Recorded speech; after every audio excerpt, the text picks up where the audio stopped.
Cek, cek. Cek.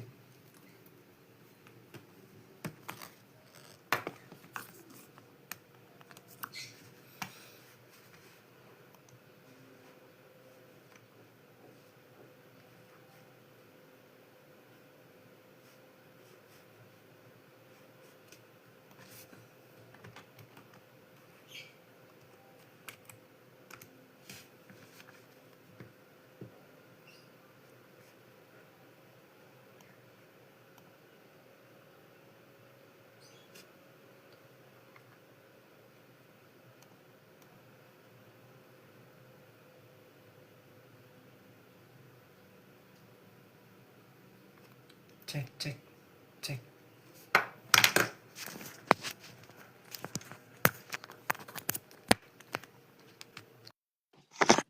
Suaranya masuk nggak ya, Bunda?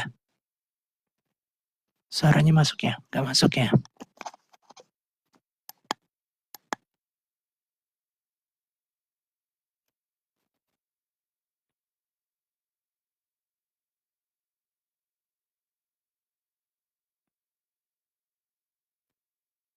Mau bus ribuan pesan WhatsApp tanpa takut terblokir?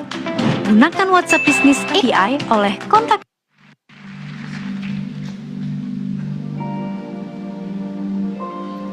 Suara musiknya masuk nggak ya, Bunda ya? Ketika mujizat sedang terjadi Cek, dalam cek. hidup kita, sakit disembuhkan, berkat begitu melimpah, Shalom, shalom. Suaranya masuk nggak, Bunda? akan dengan sangat mudah kita berkata, Tuhan, Suara Engkau musiknya ada? baik. Tuhan, Engkau sangat baik bagiku. Cek, cek. Namun, Bunda, suaranya masuk bagaimana nggak? ketika semua hal itu tidak terjadi dalam Halo? hidupmu? Bagaimana dengan setiap tarikan dan hembusan nafas? Bagaimana dengan detak jantung yang berdetak dalam hidupmu? Sadarilah saudara, kita hidup, kita ada hari ini, semua karena kemurahannya. Cek, cek. Suara masuk ya, Bunda ya? Bunda nggak bisa typing kah?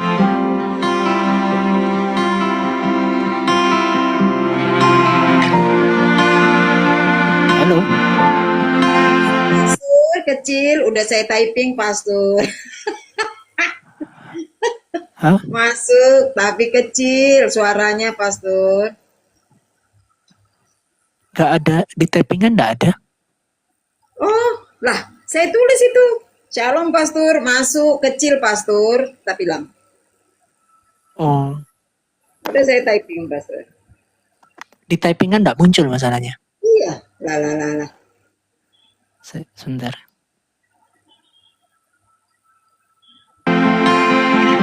Musik sih bagus, Pastor. Suara Pastor kecil.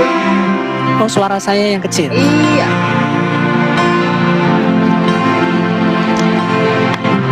Cek, cek. Nah, ini lebih besar ya. Masih kecil. Kau hiasi kehidupanku dengan Padahal saya sudah pakai kemurahan. headset loh, Pastor. Kau rancangkan masa depanku penuh dengan harapan. Aku ada saat ini, semuanya karena kasih-Mu. Aku hidup hari ini, semua berkat kemurahan-Mu. Terima kasih Yesus, Engkau sangat baik, teramat baik bagiku.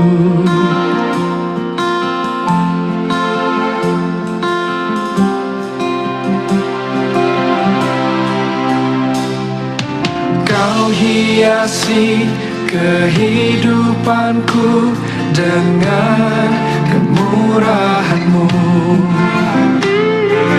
Kau rancangkan masa depanku penuh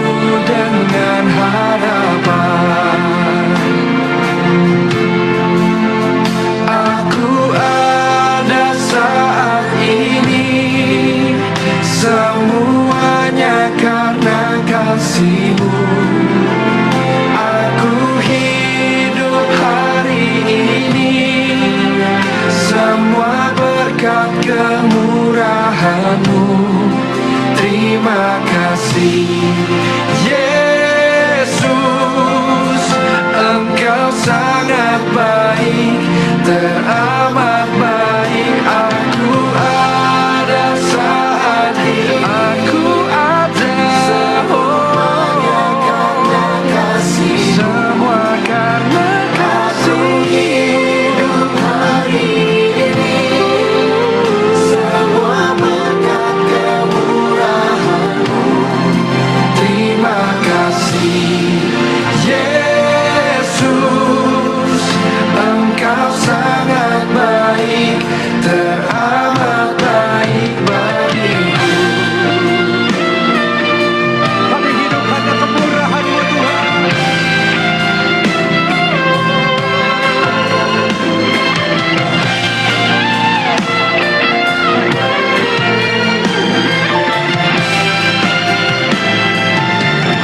Mari angkat kedua tanganmu, sama-sama katakan. Aku ada saat ini, semuanya karena kasih-Mu. Aku hidup hari ini, semua berkat kemurahan-Mu. Terima kasih, Yesus, Engkau sangat baik, teramat baik bagiku. Aku ada saat ini, semuanya karena kasih-Mu. Aku hidup hari ini, semua berkat kemurahan. Terima kasih Yesus. Terima kasih, terima kasih-Ku. Engkau sangat baik, hanya padamu Yesus, Engkau sangat baik, teramat baik bagiku.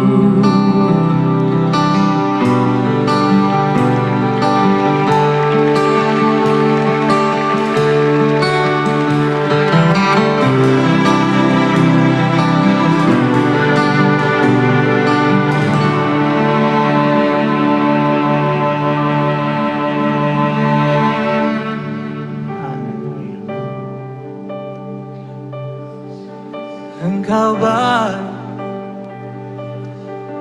Engkau baik, Yesus. Engkau sangat baik, Engkau sangat baik. Oh, Yesus. Apapun yang terjadi dalam hidup kami, satu hal yang kami tahu, kami percaya, Engkau Tuhan yang tetap baik, sangat baik, dulu, sekarang, dan selama-lamanya. Ku bersyukur Tuhan. Ya, shalom Bapak Ibu. Yang ini masih kecil ya? Masih kecil kah Bunda? Udah kasih besar loh ini. Ya, Pastor. Sudah ya? Ya, Pastor. Siap. Udah lumayan. Ya, Pastor. Siap, oke. Bagus. Haleluya. Shalom Bapak Ibu yang saya kasihi, demi nama Bapa dan Putra dan Roh Kudus. Selamat pagi, selamat hari Rabu. Bapak Ibu, saat ini kita akan membahas tentang kitab Nahum ya. Kita mulai pembelajaran kita dari setiap kitab. Kalau 3 tahun yang lalu kita sudah akan membahas dari kitab Kejadian sampai Wahyu. Saat ini kita akan membahas kitab per kitab, dari kitab Kejadian sampai kitab Wahyu. Bapak Ibu, puji Tuhan bagi nama Tuhan kita sudah sampai di penghujung kitab Perjanjian Lama. Nah, Bible Study ini saya adakan semata-mata untuk kita kenal Alkitab kita lebih dalam. Jadi yang menjadi pokok pembahasan kita tetaplah Alkitab ya. Jadi kita tidak membahas kitab suci orang lain, tetapi kita akan membahas kitab kita sendiri untuk kita kenal Tuhan kita lebih dekat lagi. Mari Bapak Ibu, sebelum kita masuk ke dalam pembelajaran, kita berdoa terlebih dahulu. Haleluya. Shalom Kak Sela, apa kabar? Haleluya. Bapak, kami mengucap syukur untuk kasih setiamu, untuk rahmatmu Tuhan. Engkau baik, engkau sungguh-sungguh sangat baik. Berikan pengertian hikmat kepada kami, dan kami akan membahas kitab Nahum. Dan kami berdoa Tuhan, kuduskan dan sucikan hambamu, mulai dari pikiran dan jiwa ini, supaya jiwa ini setiap hari dikuduskan di dalam Engkau. Berkati juga setiap umatmu Tuhan, dikuduskan dan disucikan dari jiwa, tubuh, dan rohnya, supaya semakin hari semakin berkenan di hadapan-Mu. Kami tolak segala bentuk kuasa-kuasa bibit dosa, kami tolak segala bentuk keinginan-keinginan dosa, tetapi kami mau belajar untuk bertobat dan semakin belajar untuk menyenangkan hati-Mu Tuhan. Kami mau taklukkan jiwa kami di dalam pimpinan Roh Kudus. Kami mau taklukkan tubuh kami yang daging ini, tubuh yang fana ini di dalam pimpinan Roh Kudus. Kami taklukkan dari ujung rambut sampai ujung kaki bahwa seluruh tubuh kami akan digunakan untuk kemuliaan nama Tuhan, bukan kemuliaan nafsu pikiran kami sendiri, bukan kepunuhan nafsu syahwat kami sendiri, tetapi biarlah kami menjadi pribadi yang tunduk penuh dan punya kerendahan hati dan merendahkan diri di hadapan-Mu serendah-rendahnya, supaya kami semakin berkenan di hadapan-Mu Bapa. Terima kasih Tuhan Yesus, demi nama-Mu yang hidup kami dengarkan firman-Mu. Haleluya. Amin. Bapak Ibu, saya juga mengundang Bapak Ibu yang belum punya komunitas gitu ya. Mungkin punya komunitas gereja, tetapi jarang komunitas gereja, bisa bergabung di komunitas kami di Heaven Ministry. Nah, Heaven Ministry ini kami buat salah satunya untuk kami belajar untuk firman Tuhan lebih dalam. Ya, Bapak Ibu, di dalam komunitas ini tidak ada unsur membawa kalian untuk pindah gereja. Ya, tetapi komunitas ini belajar untuk mendisiplinkan 1 hari 1 jam buat Tuhan. Ya, tidak ada sistem perpuluhan di Family Heaven Ministry ini. Shalom Bunda Winar. Ya, tidak ada sistem perpuluhan, tidak ada sistem apapun, sistemnya cuma satu. Kita duduk dekat di kaki Tuhan dan belajar firman sama-sama. Mari Bapak Ibu kita nikmati satu lagu ini. Jadi Bapak Ibu yang belum punya komunitas baik di gereja, ya maupun kepingin komunitas tambahan di Ekumene ini, mari kita datang di keluarga Heaven Ministry. Tuhan Yesus memberkati.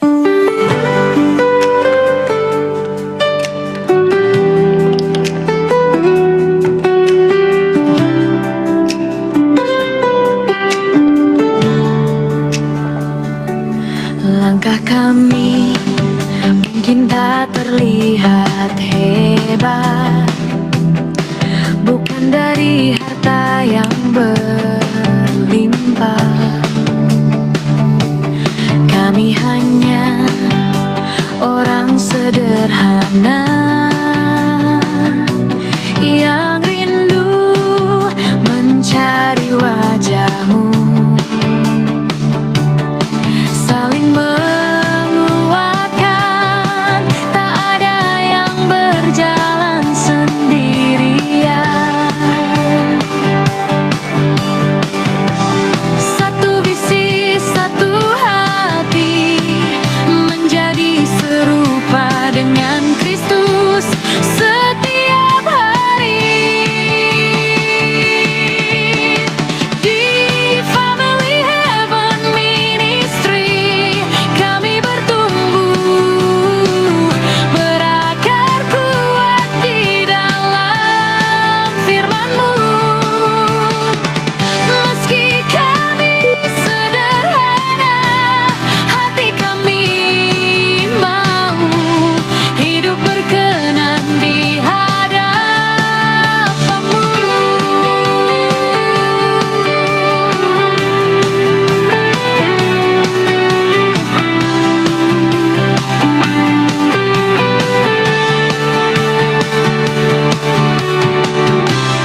Murnikan hati kami Tuhan, jadikan kami persembahan yang hidup, sampai garis akhir kami berdiri. Di Family Heaven Ministry kami bertumbuh, berakar kuat di dalam firman-Mu.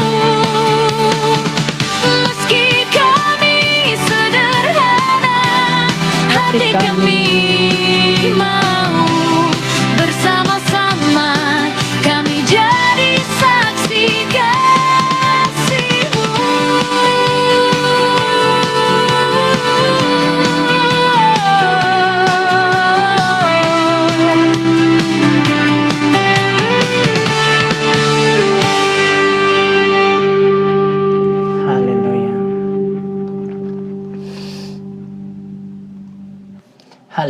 haleluya, haleluya, amin. Mari Bapak Ibu kita buka di dalam Alkitab kita dari kitab Nahum. Ya, Bapak Ibu kembali di dalam akademisi sekolah teologi ya, itu mengajarkan tentang kitab pengantar perjanjian lama dan pengantar perjanjian baru. Dan ada yang namanya sekolah teologi online. Gitu ya, sekolah teologi online sekalipun belum mendapatkan jabatan MTH, tapi kalau masuk ke S2 bisa dapat MTH. Tetapi ada sekolah online 1 tahun, diajarkan beberapa tiap gereja, dan kitab Nahum ini masuk di dalam kitab nabi-nabi kecil. Ya, shalom, shalom. Ya, masuk di dalam kitab nabi-nabi kecil, dan nabi-nabi besar, nabi-nabi kecil itu dilihat dari jumlah pasalnya. Ya, tetapi di mata Tuhan Bapak Ibu tidak ada nabi kecil, tidak ada nabi besar. Semua itu perpanjangan tangan Tuhan. Ya, tidak ada yang besar, tidak ada yang kecil. Semuanya itu di mata Tuhan sama. Ya, Bapak Ibu sama seperti jari. Jari ini nggak ada yang lebih besar. Apakah jari kelingking lebih kecil daripada jari jempol? Yang sering dipakai itu jari jempol, jari telunjuk. Ini yang paling sering nih. Ya, terus jari tengah nih ya. Ini jari tengah nih yang suka nantangin tuh. Ya, terus jari ini. Tetapi semua jari ini punya fungsinya masing-masing, nggak ada yang lebih tinggi, nggak ada yang lebih besar. Ya, hanya pengklasifikasian daripada manusia. Ya, Bapak Ibu di dalam kitab Nahum ini kita akan membahas tentang analisis latar belakang, struktur pasalnya, secara teologi dan relevansi secara modern. Ya. Yang pertama adalah kitab Nahum memahami konteks geopolitik dan sejarah. Jadi Bapak Ibu, sejarah itu penting sekali. Ya, kitab Nahum ditulis sama siapa? Kejadiannya pada saat itu sedang terjadi apa? Masa pemerintahannya raja siapa? Gitu Bapak Ibu. Itu cara kita yang namanya bedah kitab. Ya. Nah, cara umum ini juga berlaku untuk bedah-bedah kitab apapun termasuk kitab Quran, hadis dan sebagainya. Cara metode ini yang dilakukan dengan beberapa banyak pertanyaan. Ya, secara geopolitik, kitab Nahum ini itu ada di kekuasaannya Asyur dan Niniwe. Ya, Niniwe berfungsi sebagai ibu kota kekaisaran Asyur yang terkenal sangat kejam.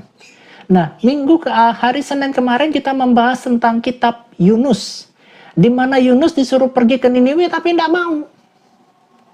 Ya, ternyata Niniwe ini adalah ibu kota dari kekaisaran Raja Asyur yang terkenal dengan sangat kejam. Kota ini mengandalkan kekuatan militer, ekspansif, sihir, dan penindasan ekonomi. Jadi Bapak Ibu, berbicara tentang penindasan ekonomi itu sudah mulai dari dulu. Ya, jadi sebuah bangsa, sebuah negara itu dikuatkan tuh ekonominya. Makanya Bapak Ibu ada yang namanya Bank Dunia yaitu IMF. Mereka memaksa bangsa-bangsa untuk berhutang kepadanya. Dan tidak membiarkan bangsa itu berdiri di atas kaki sendiri. Nah, inilah yang namanya permainan politik yang sebenarnya di zaman dulu sudah ada. Ya, di kekuasaan Asyur yang dia masuk ke wilayah-wilayah semuanya dipajakin harus bayar upeti di bawah kekuasaan daripada Asyur.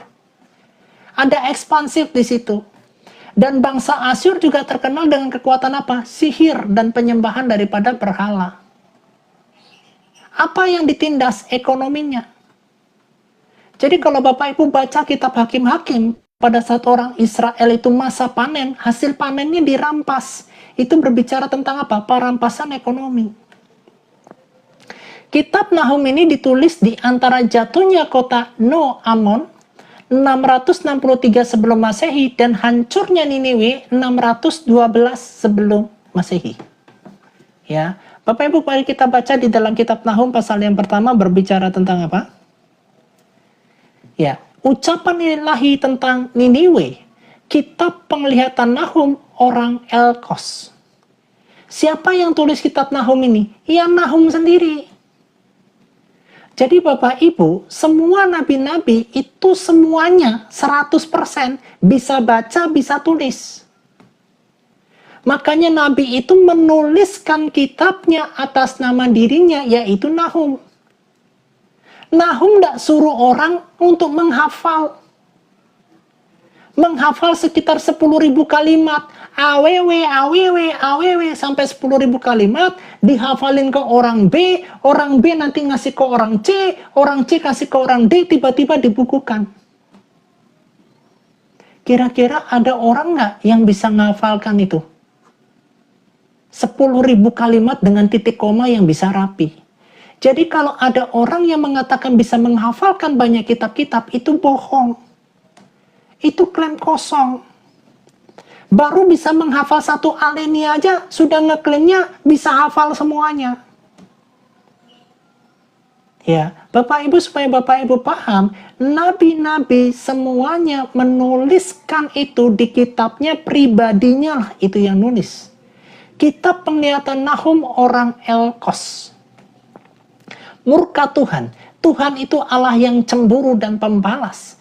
Tuhan itu pembalas dan penuh kehangatan amarah. Tuhan itu pembalas kepada para lawannya. Dan pendendam kepada para musuhnya. Bapak Ibu, ayat ini saling selidit, disalah tafsirkan sama beberapa pihak. Di dalam perjanjian lama, dalam perjanjian baru, Tuhan Yesus mengajarkan apa? Jika kamu ditampar pipi kiri, birikan pipi kanan. Ya, tetapi di Nahum pasal 1 itu berbicara tentang apa? Allah yang cemburu, pembalas. Tuhan itu pembalas penuh kehangatan amarah. Tuhan itu pembalas kepada para lawannya dan pendendam kepada para musuhnya. Kok kontradiktif kok dengan kitab perjanjian baru? Makanya ada beberapa aliran mengatasnamakan Kristen yang mengatakan kitab perjanjian lama itu nggak usah dipakai. Tuhannya kejam, Tuhannya itu sadis. Ini yang tidak dipahami oleh konteksnya. Tuhan itu punya hukum. Siapa yang melanggar hukum, siapa melanggar Sang Pencipta akan mendapatkan upah penghukumannya, dan orang itu nggak akan lolos. Ya, Niniwe ini terkenal menjadi bangsa yang kejam, yang sadis. Ya, dan Tuhan itu akan membalaskan kekerasan dengan ukuran kekerasan yang mereka buat. Itu Bapak Ibu. Tuhan itu Bapak Ibu di ayat yang ketiga. Tuhan itu panjang sabar dan besar kuasa, tetapi ia tidak sekali-kali membebaskan dari hukuman dari orang yang bersalah. Itu Bapak Ibu. Jadi kebanyakan ya, apologet sebelah itu cuma membacanya di ayat yang kedua. Tuhan itu Allah yang cemburu. Allah kok bisa cemburu? Itu. Tuhan itu pembalas dan penuh kehangatan amarah. Tuhan itu pembalas pada para lawannya dan pendendam kepada para musuhnya. Tetapi ayat yang ketiga nggak dibaca. Tuhan itu panjang sabar dan besar kuasa, tetapi ia tidak sekali-kali membebaskan dari hukuman orang yang bersalah. Ia berjalan dalam puting beliung dan badai, dan awan adalah debu kakinya. Ayat yang ketiga, Nahum 1 ayat yang ketiga. Jadi Bapak Ibu, sangat berbahaya sekali kalau kita comot-comot ayat, tafsir-tafsirkan sesuka hati. Inilah yang dilakukan dengan apologet sebelah. Ya, mereka sudah salah, yang penting ngotot. Ayat yang ketiga nggak dibaca. Ayat yang keempat, ia menghardik laut dan mengeringkannya, dan segala sungai dijadikannya kering. Basan dan Karmel menjadi merana, dan kembang Libanon menjadi layu. Gunung-gunung gemetar terhadap dia, dan bukit-bukit mencair. Bumi menjadi sunyi sepi di hadapannya, dunia serta seluruh penduduknya. Siapakah yang tahan berdiri menghadapi geramnya? Dan siapakah yang tahan tegak terhadap murkanya yang menyala-nyala? Kehangatan amarahnya tercurah seperti api, dan gunung-gunung batu menjadi roboh di hadapannya. Bapak Ibu baik, perhatikan ya. Di ayat yang dari keempat sampai yang keenam berbicara dengan kedahsyatan Tuhan. Siapa yang bisa bertahan di hadapan Tuhan? Di ayat yang ketujuh, ya, ayat yang ketujuh, Tuhan itu baik. Ya, di ayat 4, 5, 6, kok berbicaranya tentang kekuasaan Tuhan yang menghancurkan. Tetapi di ayat yang ketujuh, Tuhan itu baik. Jadi kalau kita baca ayat hanya sepenggal-sepenggal, ya, ini kan ditulis di Alkitabmu. Ini kan ditulis di Alkitabmu. Gitu. Ya, tuh Tuhannya orang Kristen kejam. Nah, putar balik. Di ayat yang ketujuh nggak dibaca. Tuhan itu baik. Ia adalah tempat pengungsian pada waktu kesusahan. Ia mengenal orang-orang yang berlindung kepadanya. Bapak, Ibu, apa yang terjadi di dunia saat ini? 1.600 sekian gempa terjadi hanya dalam waktu yang singkat. Kolombia, ya, kemarin Flores. Terus gempa ada di mana lagi? Beberapa laut airnya sudah surut. Ya, yang ditampilkan di media sosial banyak berita yang seperti itu. Ya, gempanya begitu fantastik Bapak Ibu. Tapi firman Tuhan berkata, ia mengenal orang-orang yang berlindung kepadanya. Di hari-hari terakhir ini Bapak Ibu, saya cuma berkata kepada umat Tuhan di tempat ini, ayo berlindung sama Tuhan. Jangan berlindung sama duitmu. Jangan berlindung dengan hasil investasimu. Aku main saham, punya cuan banyak. Jangan berlindung di sana. Jangan berlindung kepada koneksimu yang ada anggota dewan. Jangan berlindung dengan yang namanya koneksi, yaitu manusia, pejabat polisi, dan apapun.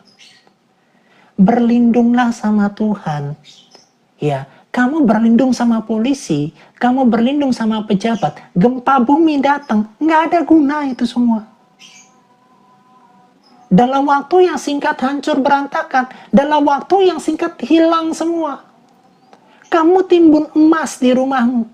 Rumahmu kamu taruh berangkas, timbun di sana. Tiba-tiba gempa jatuh gedubrak. Nggak bisa kamu ambil emasmu. Tukang-tukang yang ngambil emasmu.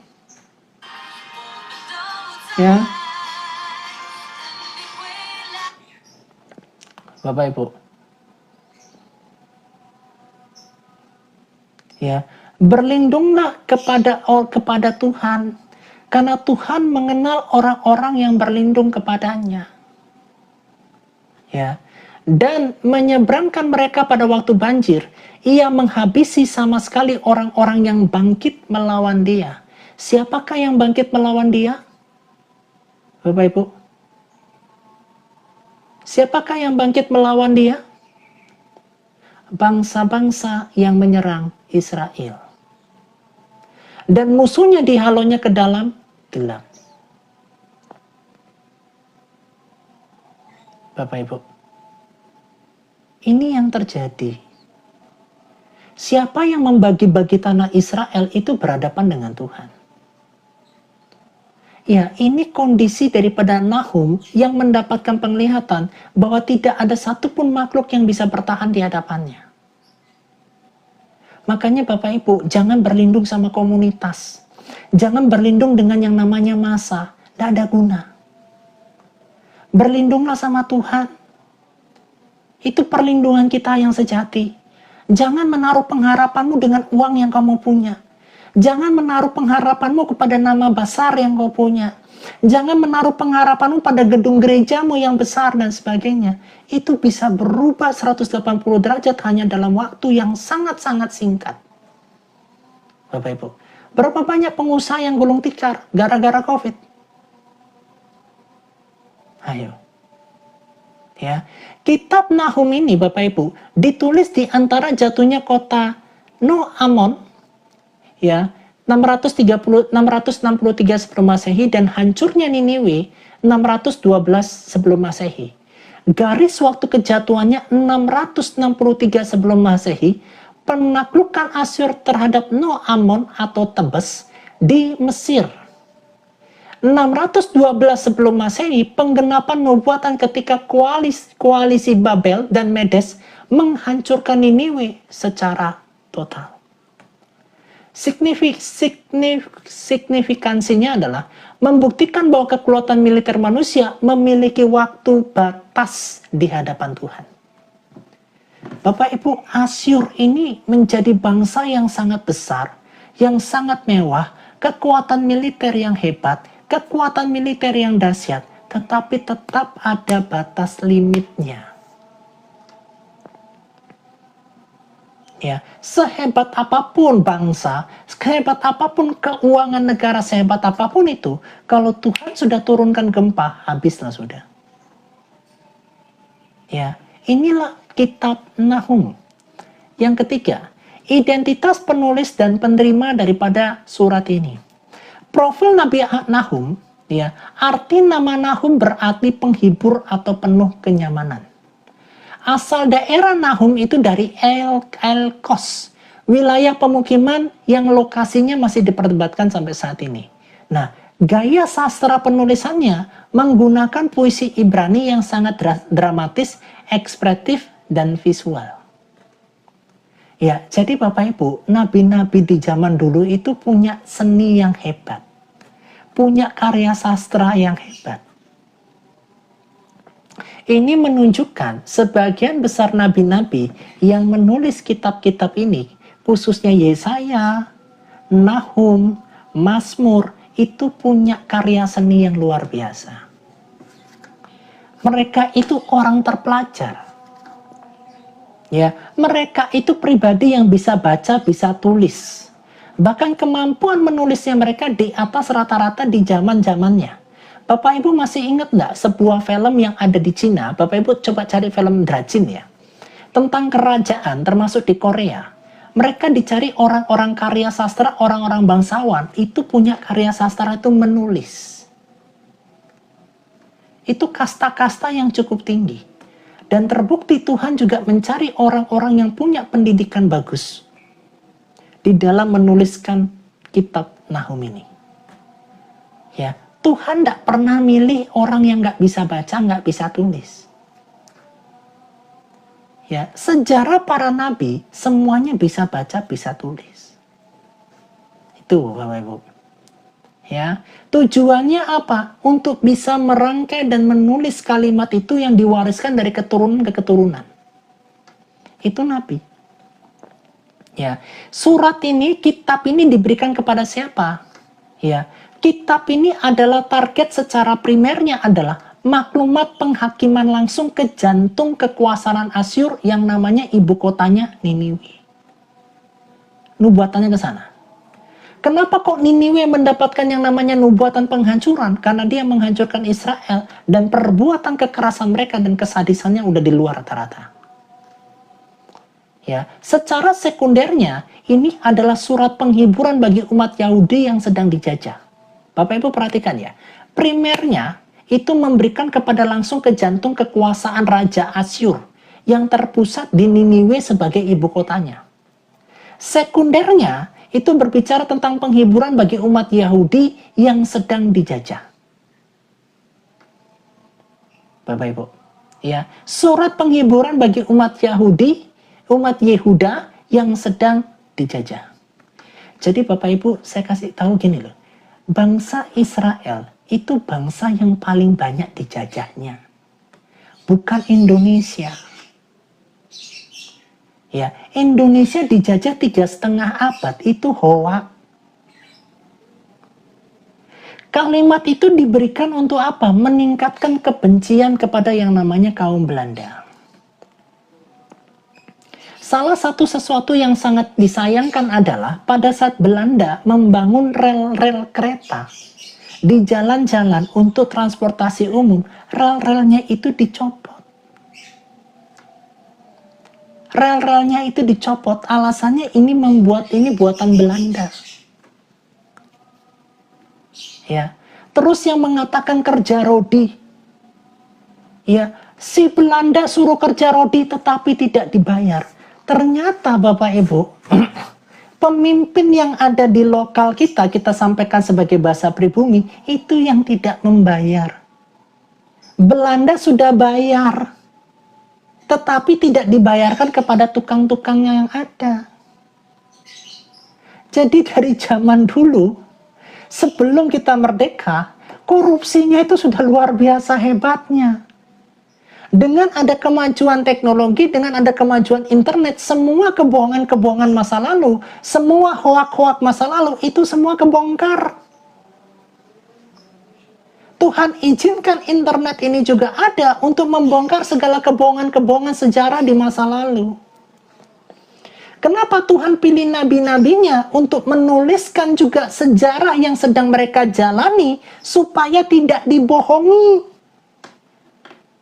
Makanya Nahum menulis pada tahun zamannya geopolitik seperti apa, sejarah seperti apa, dia tuliskan di dalam karya sastranya untuk mengingatkan kepada generasi selanjutnya kenapa peristiwa ini terjadi, apa sejarahnya.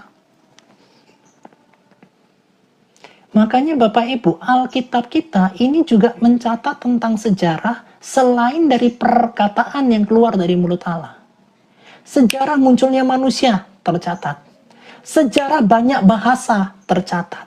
Sejarah budaya tercatat. Sejarah bangsa umat pilihan Tuhan, bangsa Israel tercatat.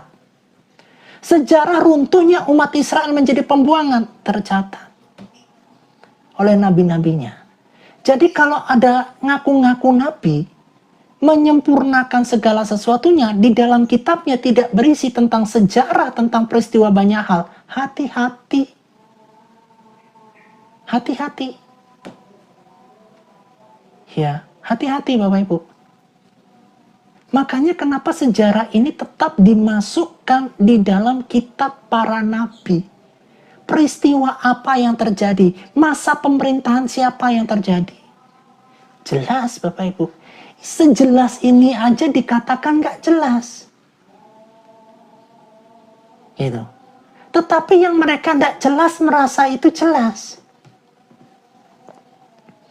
Contoh, ya, sunat. Sejarah sunat tertulis di Alkitab. Apa arti sunat itu? Sebagai tanda perjanjian. Tetapi ada yang ngaku-ngaku menyempurnakan segala-galanya, melakukan sunat, tetapi tidak tertulis dalam kitabnya. Sejarah sunat itu seperti apa? Tidak ada. Tujuannya sunat itu sebagai apa? Simbol apa? Tidak ada. Aku cuma ikut-ikut. Aku cuma FOMO. Aku ngikuti milanya Abraham. Sunat.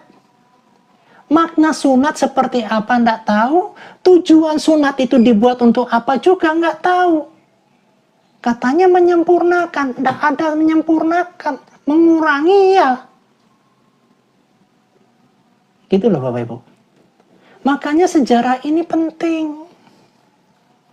Oh ternyata kitab Nahum ini dibuat adalah menjadi surat untuk memberitakan penghukuman, penghakiman kepada jantung kekuasaan Raja Asyur. Ibu kotanya Niniwe, jelas. Ada nama bangsanya, ada nama ibu kotanya. Oh ternyata penulisan dari kitab Nahum ini ternyata untuk penghiburan juga bagi umat Yehuda yang sedang dijajah, jelas. Posisinya sedang dijajah sama siapa? Kekuasaan Asyur. Tujuannya adalah apa? Memulihkan harapan bangsa Yehuda bahwa keadilan Allah pasti ditegakkan. Tujuan dari penulisan kitab para nabi juga ada tujuannya. Jadi bukan asal main tulis. Kitab suci, kitab semut, kitab lebah, kitab madu, kitab sapi. Isinya apa? Sejarah yang di dalamnya apa? Gitu loh. Yang dibahas Alkitab terus. Gitu loh Bapak Ibu. Ya. Nah Bapak Ibu perhatikan ya. Tujuan iman daripada kitab Nahum ini adalah memulihkan harapan bangsa Yehuda bahwa keadilan Allah pasti ditegakkan. Ada kabar baik Bapak Ibu untuk kita semua. Keadilan Allah pasti akan ditegakkan. Bagi mereka yang suka bakar-bakar gereja. Bagi mereka yang suka gerbek-gerbek kita tidak boleh ibadah. Bagi kita yang saat sering disolimi dan izin dipersulitin, keadilan Tuhan itu iya dan amin. Kitab Nahum berkata apa Bapak Ibu? Di dalam Nahum pasal yang pertama ayat yang kedua, Bapak Ibu perhatikan ini ya. Ayat yang ketiga. Nih Bapak Ibu. Tuhan itu panjang sabar dan besar kuasanya. Tetapi ia tidak sekali-kali membebaskan dari hukuman orang yang bersalah. Mereka gerbek kita, caci maki kita, hina kita, kitab suci kita dibahas sesuka dengkul mereka. Sejak kapan Yesus mengenal Kristen? Ya, Bapak Ibu perhatikan pertanyaannya. Sejak kapan Yesus kenal Kristen? Pertanyaan yang sama, sejak kapan Pangeran Diponegoro ngerti HP? Pangeran Diponegoro hidupnya kapan? HP munculnya kapan? Yesus Kristus sudah meninggal, sudah wafat, tiba-tiba muncul yang nama Kristen, yang sudah almarhum, yang sudah nggak ada di bumi, nanyain yang tahun kemudian. Ibaratnya kayak Pangeran Diponegoro ditanya, sejak kapan Pangeran Diponegoro kenal sama HP? Sejak kapan Yesus Kristus kenal sama Kristen? Pertanyaan modelnya kayak gitu, Bapak Ibu. Pusing nggak kita sama pertanyaan model yang kayak gitu? Kita mau bilang goblok ya kita juga gimana? Tapi pertanyaannya juga pertanyaan yang goblok. Gitu. Nah kayak gitu Bapak Ibu. Makanya Bapak Ibu firman Tuhan berkata, tetapi ia tidak sekali-kali membebaskan dari hukuman orang yang bersalah. Sekalipun hukum pengadilan kita di Konoha ini membebaskan orang yang melakukan penistaan kepada kekristenan. Tetapi Tuhan perhitungkan itu, dan penghakiman itu pasti akan datang. Ya, kenapa Tuhan izinkan gempa itu terjadi? Gempa menjadi salah satu alat Tuhan untuk melakukan penghukuman. Kalau kita yang balas, dikatakan apa? Katanya kasih. Katanya ditampar pipi kiri, balas pipi kanan. Katanya kasih. Tetapi kalau gempa yang balas, mereka bisa ngomong kita apa? Nggak bisa kan? Itu cara Tuhan. Ya, makanya Bapak Ibu saya cuma sampaikan firman Tuhan berkata tergenap begini. Sekalipun rebah di sisi kirimu 10.000, sekalipun rebah di sisi kananmu 100.000 sekalipun, tapi itu tidak akan menimpa kamu. Cari perlindungan Tuhan. Ya, cari perlindungan Tuhan. Sekalipun tempat ibadah kita digerebek, sekalipun kami izin dipersulit, sekalipun apapun yang tidak mengenakan bagi kita pengikut Kristus, tetapi jangan pernah berhenti memuliakan namanya. Jangan pernah berhenti memberitakan kabar baik keselamatan daripadanya. Karena Tuhan kita pasti berperkara bagi kita. Makanya salah satu tujuannya Bapak Ibu, memulihkan harapan bangsa Yehuda bahwa keadilan Allah pasti ditegakkan. Ini pesannya sama kayak kita. Memulihkan harapan bagi pengikut Kristus bahwa Tuhan Allah kita, Allah Abraham, Allah Ishak, Allah Yakub pasti menegakkan keadilan. Itu bukan semoga, pasti. Kalau kamu ikut Yesus, pasti dapat surga, pasti dapat rumah, pasti dapat makan.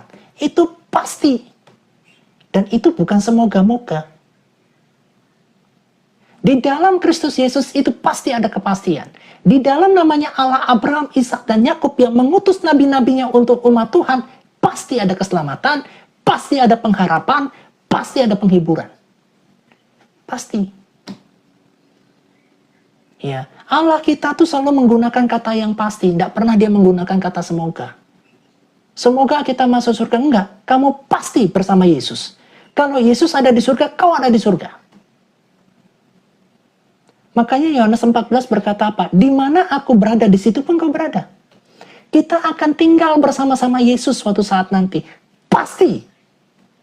Jadi jangan memikirkan tentang surga. Pikirkan hidupmu yang serupa segambar seperti yang Tuhan mau. Pikirkan hidupmu yang saat ini kamu belajar untuk kenal Tuhan lebih dalam. Kamu kenal pribadinya. Kamu memiliki kepribadiannya. Kamu memiliki sifat-sifat dan karakter ilahi di dalam hidupmu. Dalam 9 buah roh. Jangan mikir surga. Surga itu warisanmu. Aku begini untuk masuk surga. Enggak. Aku berbuat baik untuk masuk surga. Tidak. Kamu berbuat baik karena itu sifatnya Allah. Sifat Allah di dalam sifatmu. Makanya Tuhan Yesus berkata, satukanlah kami ya Tuhan. Jatuhkan mereka denganku, karena aku dan engkau adalah satu. Kamu disatukan dengan Kristus. Kenapa kamu sabar? Karena sifatnya Yesus, sifatnya Tuhan sabar. Bukan untuk kamu masuk surga.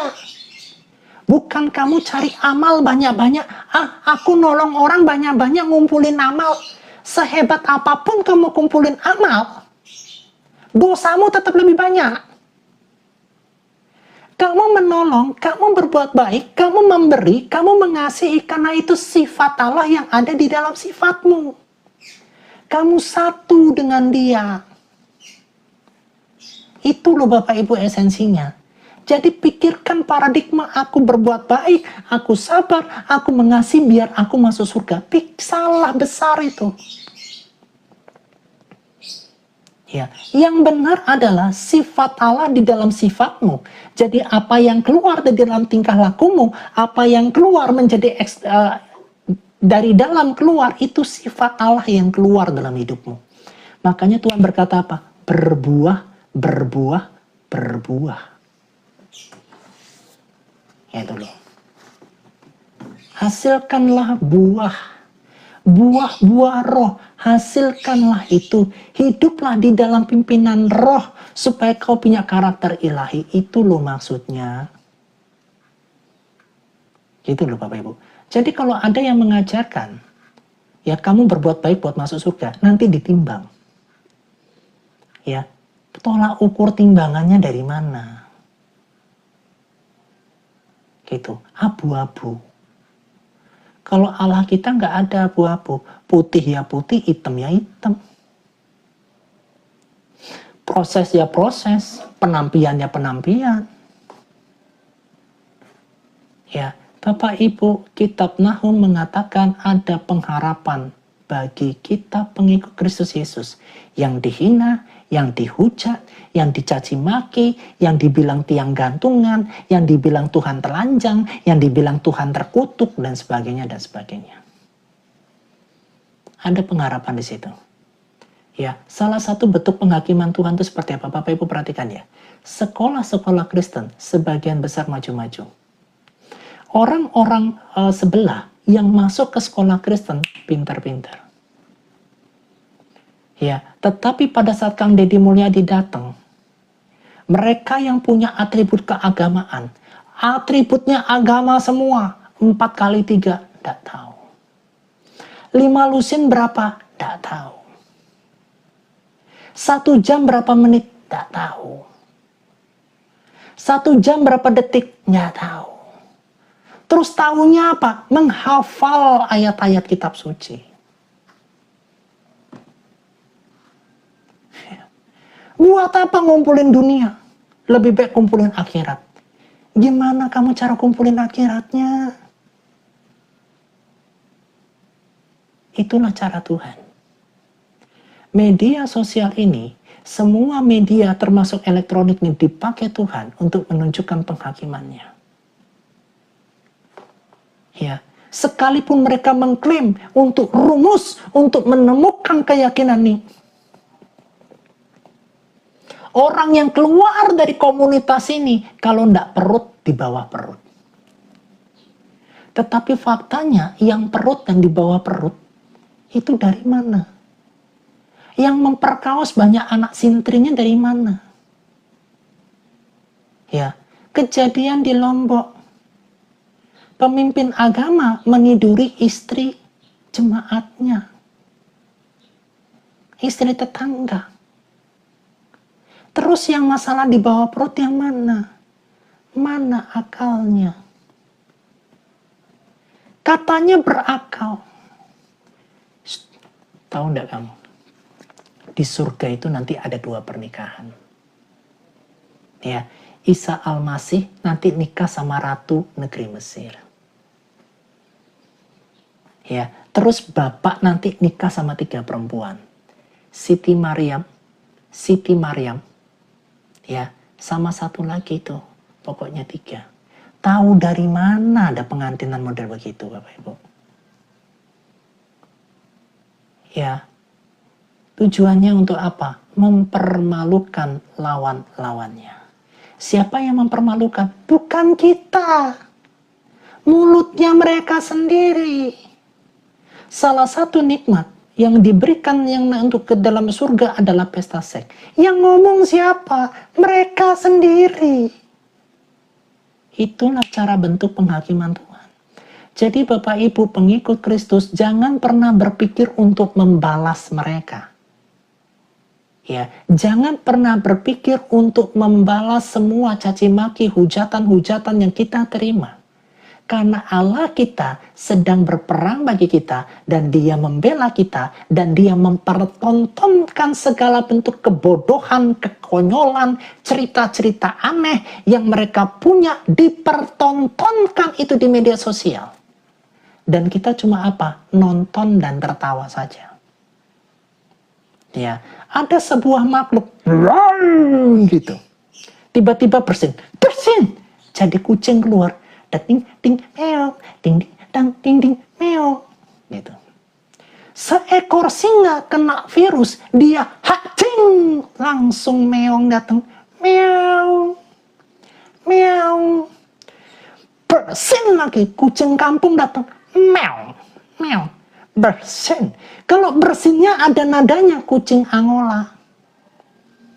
Kalau bersinnya fantastik, wah kucing Persia. Wah. Ya. Salah satu nikmat yang kita harus minum di dunia adalah kencing onta. Astaga, Tuhan, kencing diminum, ya ampun Tuhan, ku tolong. Ya, makanya Bapak Ibu, jangan pernah berpikir untuk membalas.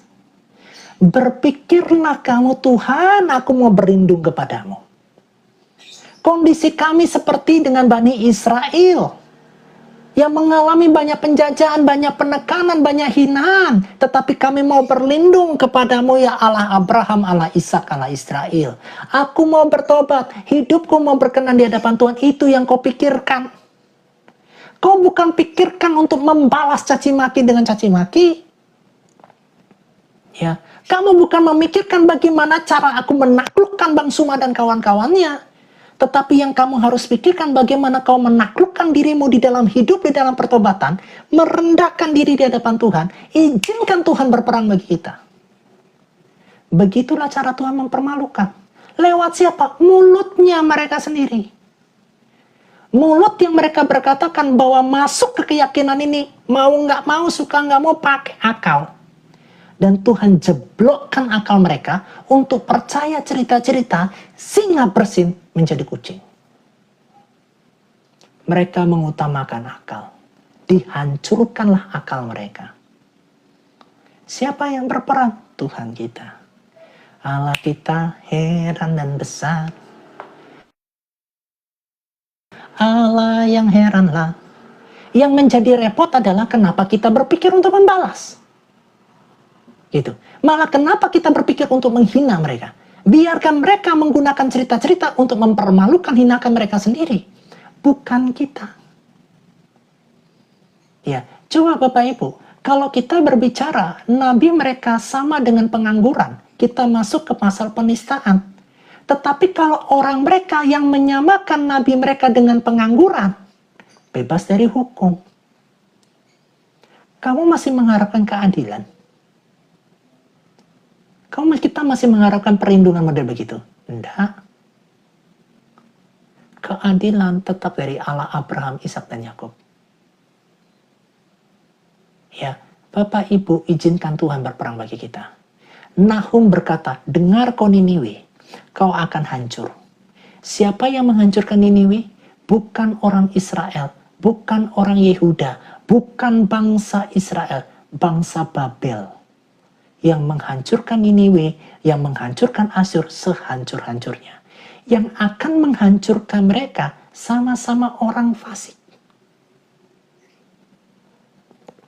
Bapak Ibu, yang menghancurkan nanti Syiahnya mereka yang akan hancurkan itunya mereka. Bukan kita. Bukan Israel yang menghancurkan Asyur, bukan Yehuda yang menghancurkan Niniwe, bangsa Babel lah yang menghancurkan Asyur.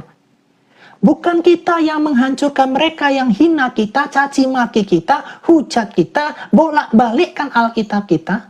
Nanti Tuhan pakai saudara mereka sendiri yang merasa punya akal, menghancurkan akal mereka. Mereka punya kekerasan, dibalikkan kekerasan kepada mereka. Itu cara Tuhan. Jadi kamu jangan suka balas. Ya, jangan suka balas. Nggak usah buat poster-poster ini loh nabi pedofilia. Ngapain? Nggak usah buat poster-poster model begitu. Tampilkan di Instagram. Wah, muncul di Instagram. Ngapain? Bagian kita terima firman Tuhan bahwa kita para nabi itu ada sebuah janji, pemulihan harapan bagi bangsa Yehuda bahwa keadilan Allah pasti ditegakkan. Ada sebuah harapan bagi kita pengikut Kristus bahwa kita akan dimuliakannya, kita tidak akan dihinakannya. Anak-anak Kristen dibuat pintar-pintar, cerdas-cerdas. Sekolah-sekolah Kristen menghasilkan mereka olimpiade-olimpiade hebat. Itu caranya Tuhan. Tuhan izinkan yang dari mereka sekolah ke sekolah Katolik, dari mereka sekolah-sekolah Kristen, akhlak mereka lebih baik. Perkataan mereka lebih baik, pendidikan mereka lebih pintar. Karena mereka dibesarkan sekolah Kristen. Itu cara Tuhan. Jangan pakai cara kita sendiri.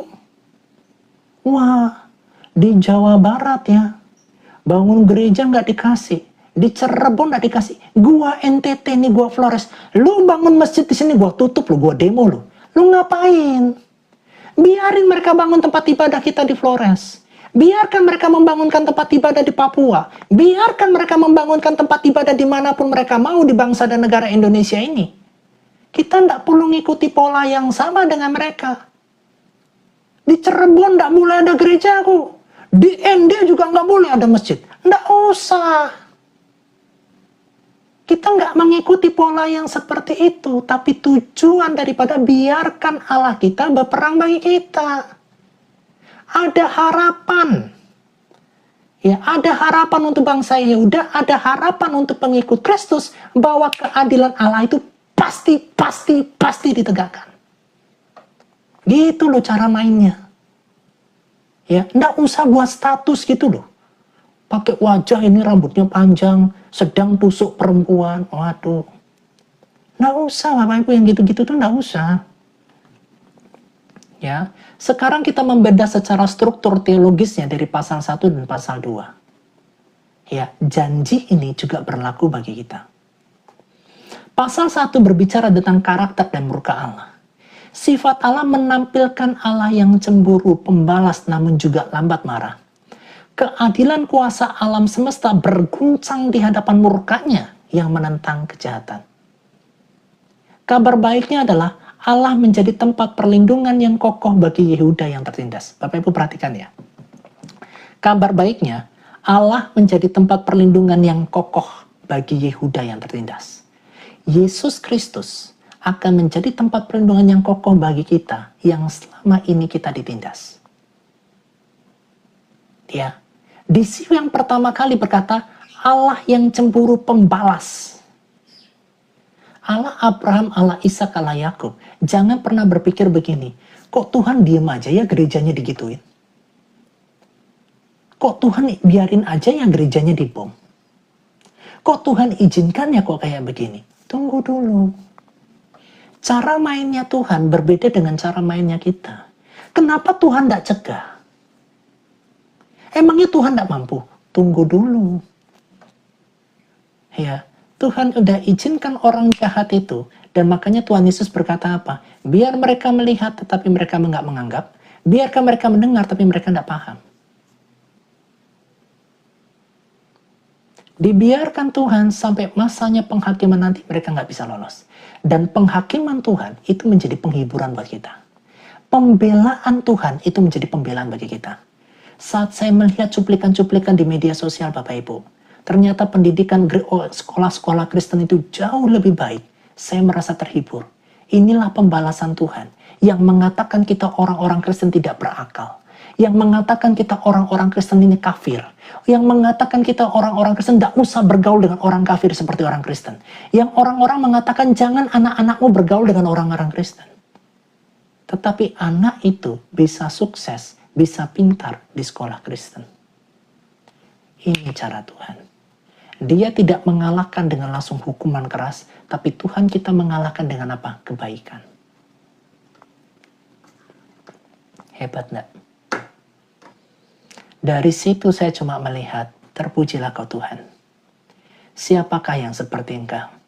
Siapakah mengerti cara-caramu untuk membela umatmu? Terpujilah engkau Allah Abraham, Allah Ishak, Allah Yakub. Pembelaanmu itu ajaib. Engkau punya cara yang jauh lebih excellent. Engkau punya cara yang lebih elegan daripada cara nafsu yang kami punya. Itulah Allah kita. Ya, percayalah Bapak Ibu, ada tempat perlindungan yang kokoh bagi kita yang tertindas. Minoritas zaman sekarang sudah melunjak. Muncul seorang tokoh dari Nias. Di tempat kami di Nias ini tidak ada mayoritas, tidak ada minoritas. Hebat enggak? Ya, hebat enggak? Mereka yang terlalu membangga-banggakan mayoritas, muncul tokoh. Di tempat kami tidak ada mayoritas, tidak ada minoritas. Kami Indonesia. Hebat enggak? Ya, Bapak Ibu. Sekalipun dunia ini kita mayoritas Kristen dan Katolik, jangan pernah banggakan itu. Ya, yang harus kamu banggakan adalah kamu punya Allah yang hebat. Yang harus kau muliakan, yang kamu harus banggakan, aku berlindung dengan sosok yang tepat. Dia perlindunganku yang kuat. Dia batu karangku yang teguh. Namanya cuma satu, Yesus Kristus Tuhan. Kepada siapa kita berlindung kalau tidak kepadanya? Ya, Bapak Ibu, sebentar ini kena apa lagi nih? Ya, kitab Nahum ini berbicara tentang penghiburan. Pembalasan Tuhan kepada orang fasik itu juga penghiburan bagi kita. Jadi jangan kamu yang membalas. Hai tempat-tempat Kristen, saya kasih tahu ya. Nggak usah buka-buka live. Nantang-nantangin orang Islam untuk naik itu buat apa? Ya, kalau kamu mau edukasi, edukasilah. Kamu dipanggil bukan untuk tantang-menantang. Kamu dipanggil untuk merendahkan diri di hadapan Tuhan. Ya, makanya saya berdoa Tuhan Yesus, kalau apologet ini, apologet kekristenan kita tidak menyenangkan hati Tuhan, tidak punya yang sifat yang sama seperti engkau, bubarin aja lah udah. Bubar aja, apologet Kristen bubar aja. Banyak masalah, dari banyak masalah donasi, masalah asmara, masalah rumah tangga. Nanti muncul Bang RK, nanti muncul istrinya. Istrinya nanti curhat di media sosial. Bang RK sama omnya tidur dengan perempuan yang sama. Wah, aku kayak gitu. Aduh, bubar aja sudah apologet itu dah. Ya, kita Kristen tidak butuh apologet. Kita butuh Tuhan kita yang bela kita. Kalau kamu dipertanyakan imanmu, kamu bisa berapologet itu dengan membela iman. Tetapi pengertian apologet di zaman sekarang itu sudah bergeser. Nyerang agama lain. Ya, kitab sucinya orang lain dibahas. Silakan kalau mengedukasi, silakan. Yang penting murnikan motivasimu.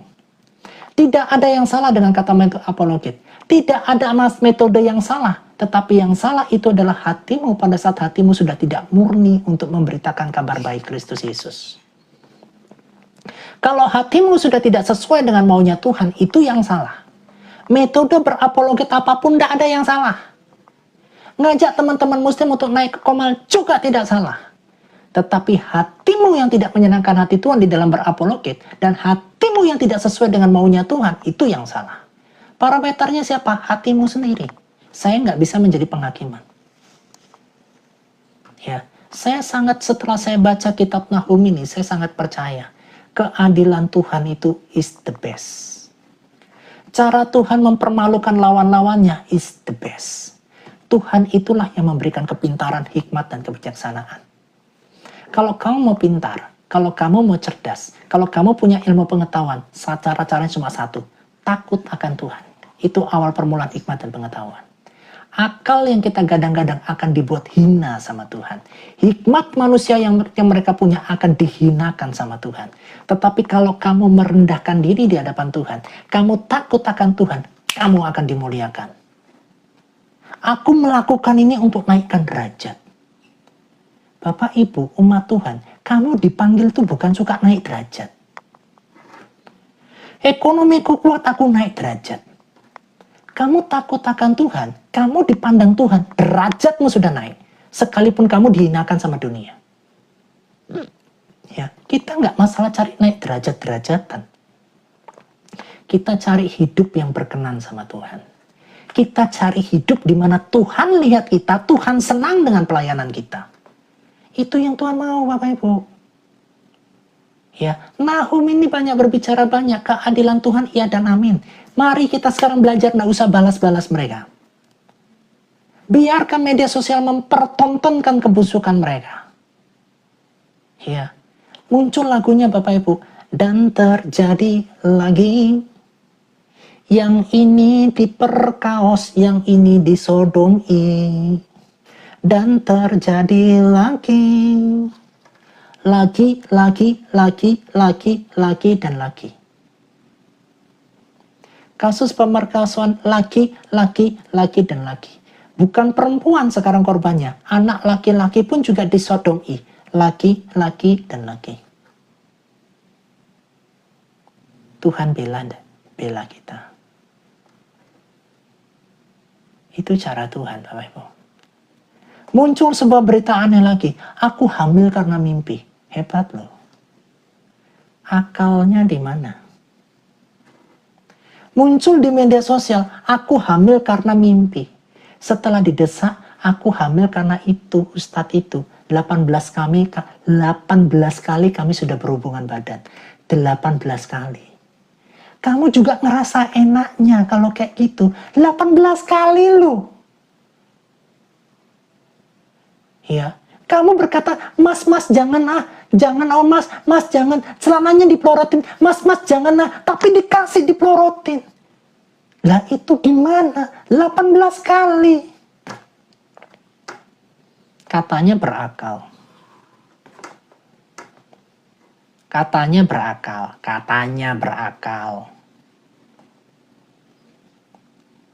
Gitu Bapak Ibu. Anak Tuhan tidak ada yang boleh begitu ya. Ya, Bapak Ibu, itu cara apa? Cara Tuhan.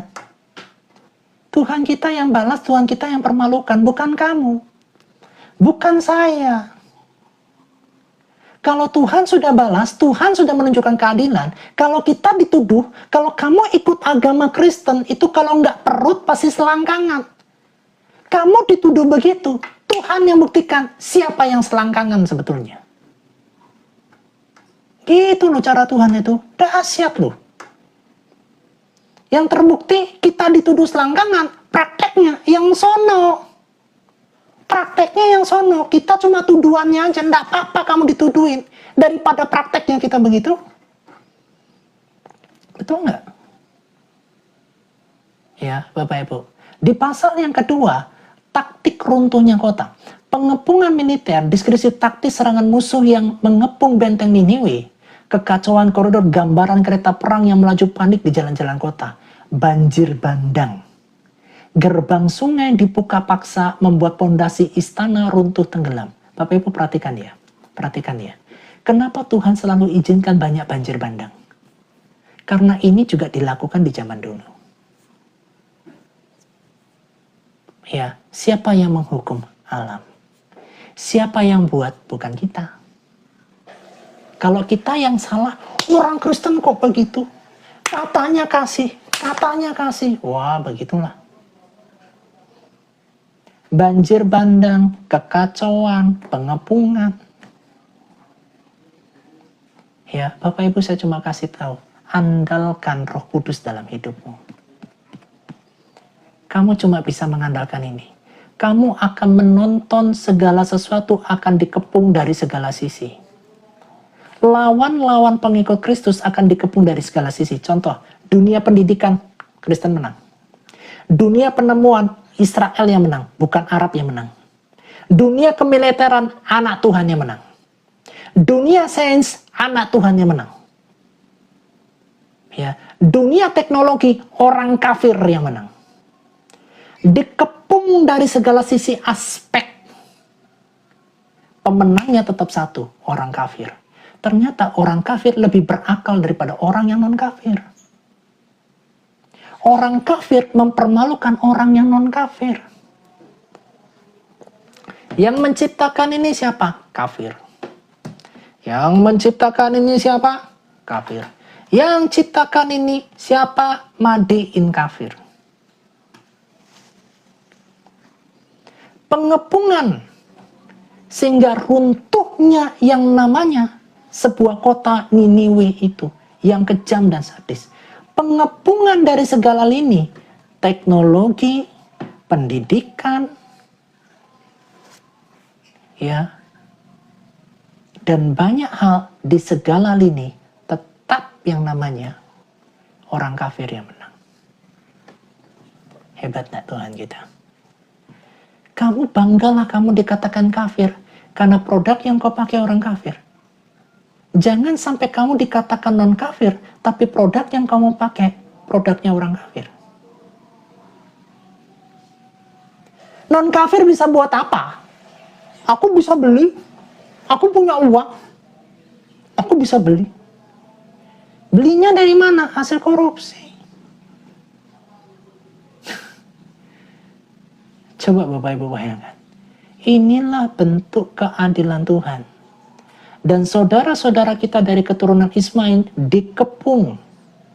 Kemajuan teknologi, aspek pendidikan, kehidupan yang bersosial, kehidupan yang banyak segala lini, dan mereka semuanya sebagian besar kalah.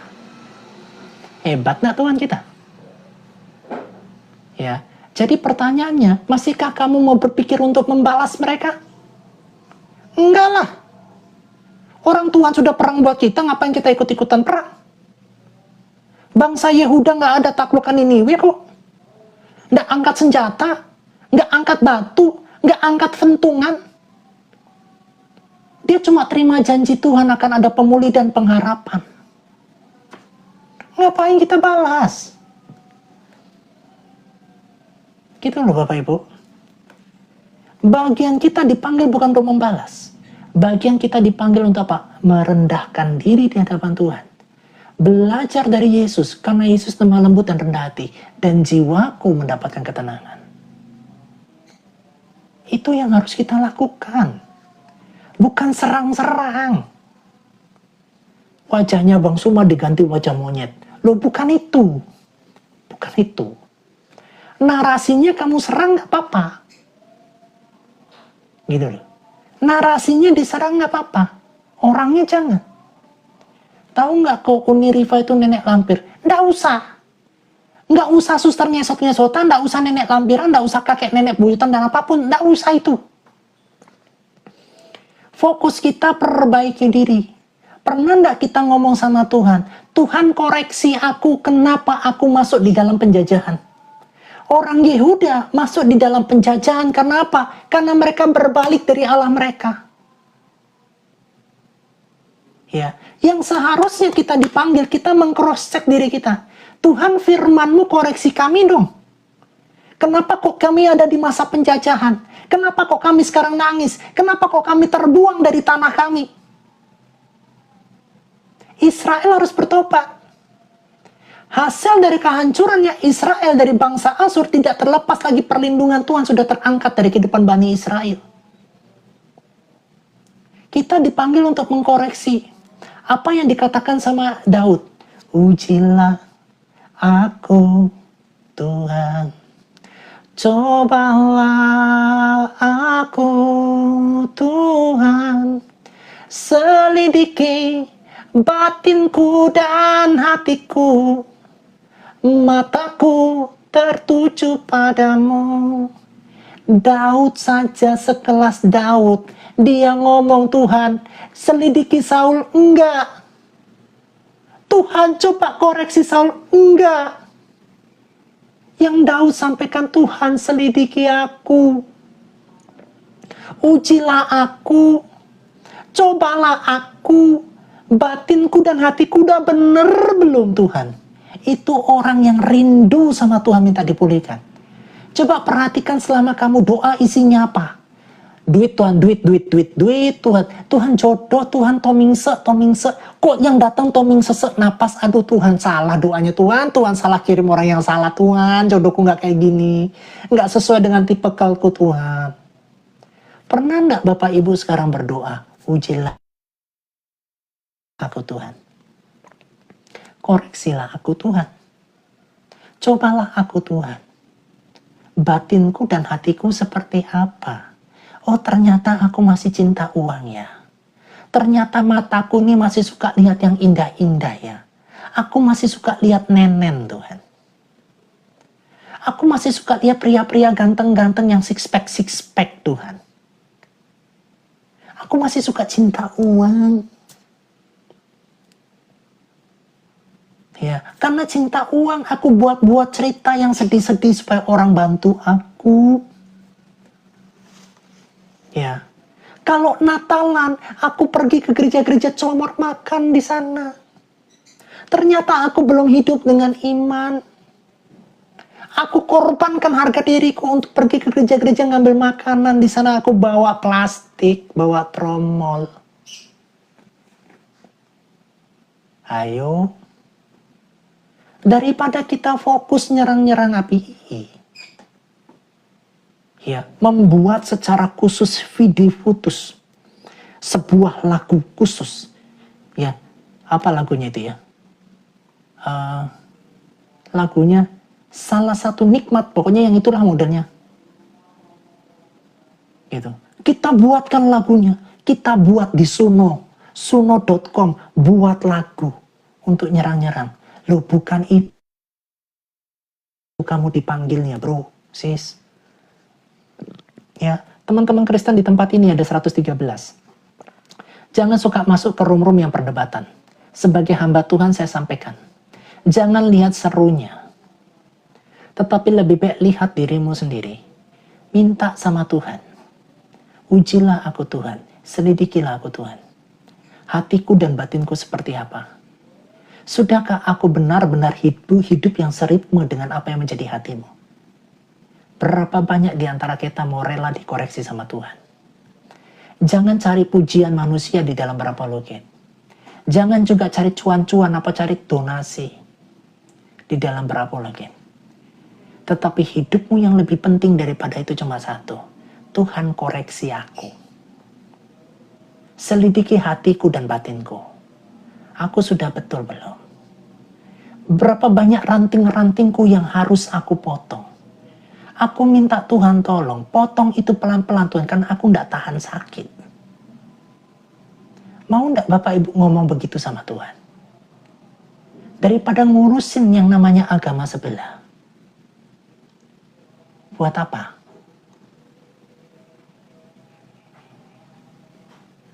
Buat apa? Ya. Kasus yang pasal yang ketiga, saat ini Bapak Ibu, analisis tokoh kunci. Alasan yuridis secara eksekusi adalah kota pertumpahan darah. Niniwe ini adalah kota pertumpahan darah, hukuman dihukum karena dusta karena fitnah, perampokan massal dan pembunuhan. Ya, di kitab Niniwe itu berbicara juga metafora pelacuran. Penyesatan bangsa-bangsa lewat sihir dan manipulasi politik berhala. Bapak Ibu perhatikan ya. Sihir itu sudah ada di zamannya Asyur. Sihir itu dengan yang namanya okultisme. Banyak nggak di Konoha ini, dia pakai model-model seperti Semar Mesem, pada saat dia berkata kepada orang itu menaklukkan jiwanya di alam roh ini, sehingga mereka berkata tidak. Tidak bisa berkata tidak. Ya, Bapak Ibu silakan cari di Google, ada yang namanya jimat yang namanya Semar Mesem. Bapak Ibu perhatikan di sana. Dan itu menaklukkan lawan bicara. Sihir. Sihir itu adalah sebuah perkataan yang kita keluarkan. Orang itu begitu mudah tersugesti. Bagaimana kalau elit-elit politik kita menggunakan sihir ini, datang ke okultisme, punya kekuatan sihir? Bahaya enggak? Benar jadi salah, salah jadi benar. Itu yang terjadi. Ya, di Asyur ini, di Niniwe ini banyak yang namanya manipulasi politik berhala. Makanya metaforanya pelacuran. Ya, saya pernah jumpai Bapak Ibu seorang muda pakai semar mesem, kawin cerai sampai 3 kali. Ya, perempuannya cantik-cantik, lah kau yang mau. Tetapi Bapak Ibu efeknya apa? Efeknya adalah perceraian sampai 3 kali, termasuk istri yang ketiga. Kehancuran hasilnya. Yang berikutnya adalah luka permanen. Kehancuran total tanpa opsi pemulihan akibat dosa yang meluap. Banyaknya sihir, banyaknya kekerasan karena dusta, banyaknya perampokan massal dan pembunuhan. Itu mendatangkan dosa. Bapak Ibu, yang saya kasih tahu salah satunya adalah orang-orang yang menurunkan lambang Garuda Pancasila. Itu mereka sudah punya hukumannya sendiri. Itu sebuah bangsa loh. Ya, kalau mau minta merdeka silakan. Tapi kalau sampai lambang negara dikeluarkan seperti itu, mengerikan. Ya, Bapak Ibu jangan anggap sepele Tuhan. Kita berbuat dosa tetapi hukumannya kok belum ada. Tolong jangan pandang sepele akan hal itu. Tuhan itu paling ngerti kapan waktunya untuk menghukum kita. Selama kita belum dapat penghukuman Tuhan, cepat-cepat bertobat. Ya, cepat-cepat bertobat. Kamu selingkuh tidak ketahuan sama suamimu, kamu selingkuh tidak ketahuan sama istrimu, lebih baik kamu bertobat deh. Ya, karena tidak mungkin kamu bertahan lama di sana. Lebih baik kau bertobat. Lebih baik. Aktor dan tokoh-tokoh penting di dalam kitab Nahum yang pertama Nahum itu sendiri sebagai agen komunikator Allah yang menyuarakan keadilan moral secara radikal. Nahum berbicara tentang keadilan moral. Ayo kembali keadilan moral. Sisa-sisa orang Yehuda, komunitas umat pilihan yang rapuh namun dijaga secara teologis. Raja dan militer Niniwe, arsitek kekuasaan tirani yang sombong di hadapan kedaulatan Allah. Kesombongan Raja Asyur, kesombongan daripada Niniwe, itu hancur lebur. Ya, kalau kita punya pemimpin yang sombong, hancur kita nanti. Ya, aktualisasi konstekstual di era modern, Bapak Ibu. Keadilan sosial dan sistematik. Allah tetap menentang segala bentuk eksploitasi, kekerasan struktural, korupsi, dan penindasan manusia di era modern. Ya, kasusnya Fani aja Bapak Ibu, yang dapat mimpi itu loh. Itu aja sulit untuk dibongkar. Yang rohnya datang kepada temannya itu. Sebagainya. Ya, ilusi kekuatan sekuler, kekuasaan politik, korporasi, atau militer yang dibangun di atas penderitaan sesama tidak akan bertahan selamanya. Itu Bapak Ibu. Pengharapan korban krisis. Bagi mereka yang mengalami marginalisasi, pesan Nahum memberikan jaminan etis bahwa Allah tidak menutup mata terhadap ketidakadilan. Bapak Ibu garis bawah ini ya. Allah tidak menutup mata terhadap ketidakadilan. Contoh.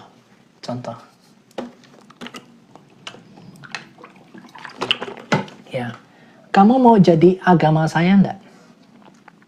Kalau kamu nggak jadi agama saya, enggak ada temannya kamu. Di mana? Di Bank Indonesia. BI.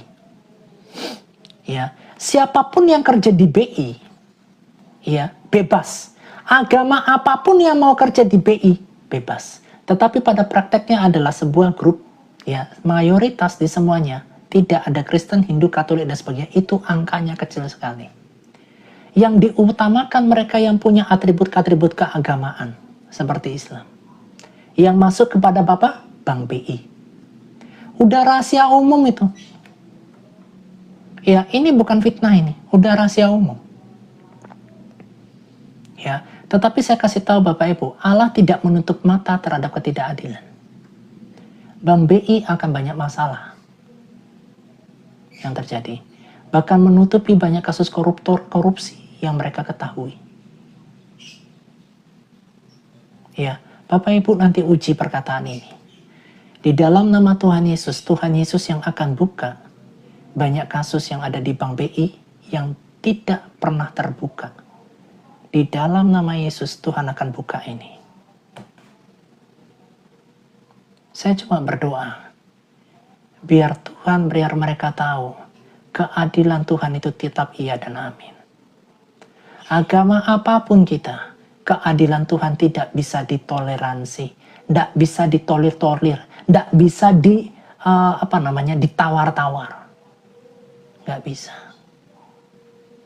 Ya, di dalam nama Tuhan Yesus, saya berdoa. Apa yang kuikat di bumi terikat di surga, kulepaskan di bumi terlepas di surga. Bank BI kalau masih menggunakan sistem seperti itu sampai detik ini, banyak kasus yang akan terbongkar mulai dari Bank BI, termasuk kasus korupsinya. Dalam nama Tuhan Yesus. Bapak Ibu, sentral sekali. Semua komunikasi tertutup untuk Bank BI. Tidak ada yang bisa keluar dari Bank BI ini, berita apapun itu. Tetapi kalau Tuhan sudah mau buka nanti suatu saat nanti, kalian akan termangu-mangu banyak kejadian korupsi yang ada di Bank Indonesia. Kita cuma bisa berdoa Bapak Ibu. Keadilan Tuhan ya dan amin. Anak-anak Tuhan di tempat ini saya ingatkan, cari Tuhan dengan sungguh-sungguh. Carilah dahulu kerajaan Allah dan kebenarannya. Cukupkan dengan apa yang ada padamu saat ini. Dan mintalah sama Tuhan karunia untuk bisa menikmati. Kamu jalan-jalan ada uangnya. Kamu ke pantai ada uangnya. Kamu mau makan ke restoran pas ada uangnya. Tetapi jangan minta kekayaan.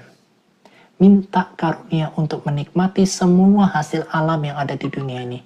Tuhan aku mau cepedak. Tuhan aku mau nangka. Tuhan mau apa? Minta sama Tuhan. Nikmatilah itu semua ciptaan Tuhan. Tetapi jangan berharap minta kekayaan dari Tuhan. Tuhan akan banyak jatuhkan orang-orang kaya yang tidak berkenan di hadapan Tuhan. Termasuk Bank Indonesia. Bapak Ibu. Ya, perlindunganmu tidak pada materi. Perlindunganmu tidak pada jabatanmu. Yesus Kristus itu batu karang yang teguh. Saat kau dengarkan firman Tuhan dan kau lakukan, engkau sedang bangun bahtera hidupmu di batu karang yang teguh itu. Kunci kita cuma bertahan di akhir zaman ini cuma apa? Merendahkan diri di kaki Yesus. Jangan merasa kamu mampu, jangan merasa kamu hebat, jangan merasa kamu terkenal, jangan merasa kamu punya masa banyak, jangan merasa kamu punya jabatan. Semua itu tidak akan pernah kau bisa andalkan. Yang kamu bisa andalkan cuma satu, merendahkan diri di hadapan Tuhan. Just one. Kamu ikut maunya Tuhan. Kamu taat maunya Tuhan. Singkirkan semua ambisi-ambisi yang Tuhan tidak suka. Singkirkan semua motivasi-motivasi pelayanan atau motivasi apapun yang Tuhan tidak suka. Ikuti maunya Tuhan. Pelajari Alkitabmu. Lakukan. Tuhan akan bukakan pengertian untuk dirimu. Apa yang Tuhan mau dalam hidupmu. Ya, Bapak Ibu, itu cuma doa saya. Di akhir zaman ini yang cuma bisa menyelamatkan kamu cuma satu. Merendahkan diri di hadapan Tuhan. Apapun kamu, siapapun kamu, jabatan apapun kamu. Sekaya apapun kamu, tidak akan ada pengaruhnya itu. Percaya sama saya Bapak Ibu. Ya, sewaktu-waktu, di waktu yang tidak pernah kau sangka-sangkakan, tiba-tiba bum, bum, bum, bum. Perang antar negara bisa jadi bum, bum, bum, bum. Nggak perang seperti sekarang. Perang berhenti, perang berhenti, perang berhenti. Nanti di waktu yang tidak pernah kamu duga, tidak ada berita yang ini, tiba-tiba bam, bam, bam, bam, bam. Ya. Perlindunganmu cuma pada batu karang yang teguh. Kesimpulan daripada eksegesisnya adalah kedaulatan Allah. Kitab Nahum adalah proklamasi radikal bahwa sejarah bangsa berada di bawah kendali moral Allah. Termasuk bangsa Indonesia. Ya, Kita berdoa bukan untuk Aceh untuk merdeka. Kita berdoa Tuhan hancurkan kesombongan elit global yang tidak pernah tersentuh hukum. Tuhan hancurkan kasus korupsi yang ada di Bank Indonesia. Dan bagaimana mereka memperlakukan anak-anak Tuhan di sana. Yang mau bekerja di sana, anak Tuhan dipersulit. Itu yang kita minta. Itu yang kita doakan, kita perangi. Bukan ganti negara. Ya, bukan ganti negara. Kitab Nahum itu proklamasi radikal. Sejarah suatu bangsa berada di bawah kendali moral Allah, termasuk bangsa kita Indonesia. Ya, di poin yang kesimpulan yang kedua, eksegesisnya, keseimbangan karakter, menyimbangkan antara teologi tentang Allah yang penuh kasih, sekaligus adil di dalam menghukum dosa. Saya berdoa, ya, di Bank BI, Tuhan hukumlah mereka. Tapi semua waktunya Tuhan. Pelajaran etis. Kesombongan institusional dan kekejaman yang dilegitimasi pasti akan menemui titik kehancuran kosmis. Kosmis itu apa Bapak Ibu? Semacam kosmo. Terstruktur. Punya kekuatan di sana. Itu pasti hancur. Kekuatan daripada kesombongan itu pasti akan hancur. Bapak Ibu, siapa yang kau bisa andalkan di dunia ini? Kalau terjadi gempa kayak kemarin di Flores, ya, terjadi gempa di mana-mana, gempanya jalan ke seluruh dunia. Kita mau ngomong apa? Yohanes 15-18. Ini pasal atau ayat? Ya, Yohanes 15-18, 3 pasal ya berarti ya. Ya, inilah kitab Nahum. Kedaulatan bangsa kita tetap ada di bawah pengawasan Tuhan kita. Allah Abraham, Allah Ishak, Allah Israel. Raja atas orang Yahudi. Namanya siapa? Yesus Kristus Tuhan. Ya, Bapak Ibu, saya putarkan sebuah lagu. Bapak Ibu boleh bertanya kalau ada yang mau naik, minta sama moderator saya. Saya putarkan sebuah lagu ya Bapak Ibu. Kita belajar untuk merendahkan diri ya di hadapan Tuhan bagi bangsa negara ini. Kalau Tuhan selamatkan bangsa Yahudi, bangsa Yehuda, Tuhan juga selamatkan bangsa kita.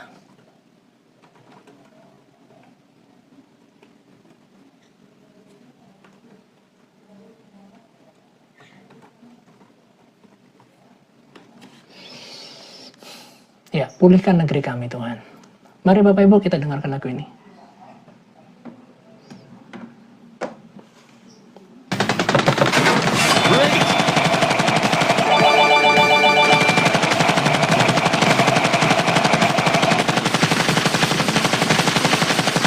Kami umat-Mu bersatu hati, rendahkan diri kami di hadapan, berdoa untuk bangsa kami Indonesia, penuh dengan kemuliaan Tuhan.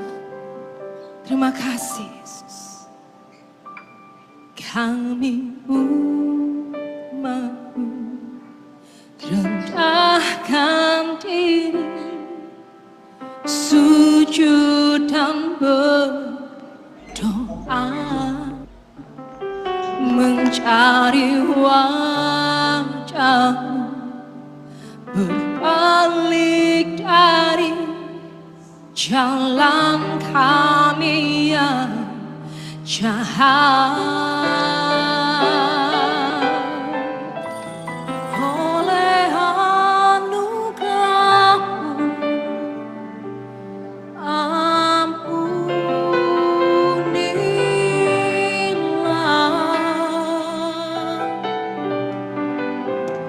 Oleh anugerah-Mu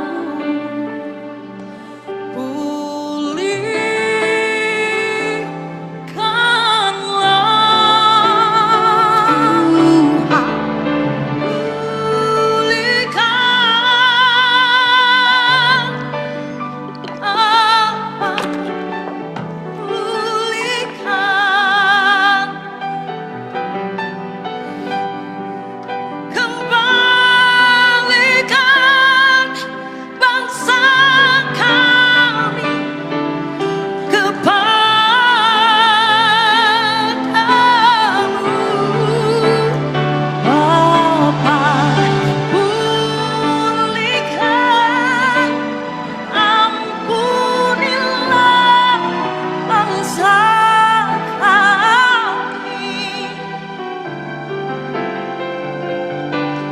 dan pulihkan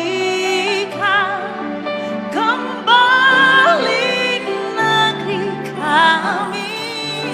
Tepuk tangan sorak-sorai yang terbaik buat Tuhan kita Yesus Kristus. Mari sama-sama katakan, Kami umat-Mu rendahkan diri, sujud dan berdoa, mencari wajah-Mu, berbalik dari jalan kami yang jahat. Oleh anugerah-Mu, ampunilah.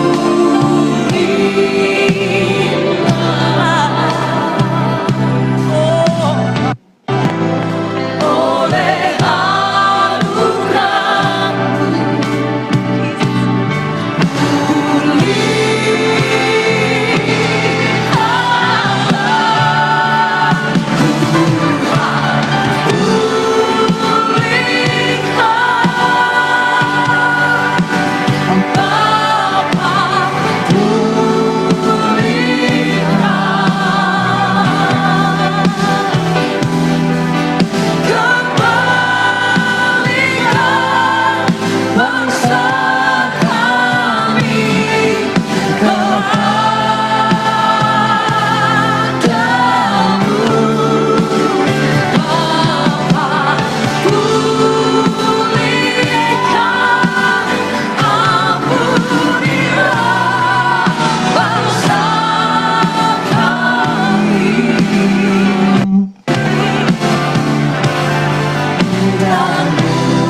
Saya tuh punya 80 sepupu. Ya, saya undang siapa ini? Bunda Vero. Oh, Bunda Vero kepencet ya tadi ya.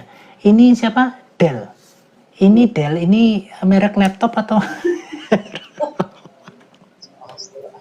Silakan Bunda. Silakan Bunda Elis. Shalom, Bapak Ibu Saudara yang kasih dalam nama Tuhan Yesus Kristus. Puji Tuhan ya. Pasti kita semua sudah diberkati dengan kebenaran firman Tuhan pada siang hari ini ya. Terima kasih Pastor sudah membekali kita ya dengan firman Tuhan. Perlu diketahui Bapak Ibu Saudara yang kekasih bahwa room ini bukan room debat ya. Nah, bagi Bapak Ibu yang minta naik tentunya sudah tahu ya, supaya yang naik ini khusus untuk bertanya seputaran iman Kristen ataupun seputar Bible study yang sudah disampaikan Pastor, atau juga yang mau bersaksi.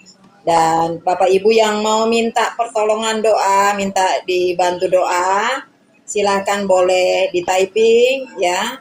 Nanti kita akan doakan. Dan saat ini yang sudah ada naik itu Pak Delon, Ibu Karo, dan Pak Epe ya. Dan sekarang kita berikan kesempatan bagi Pak Delon ya. Silakan Pak Delon, mau bersaksi atau mau bertanya?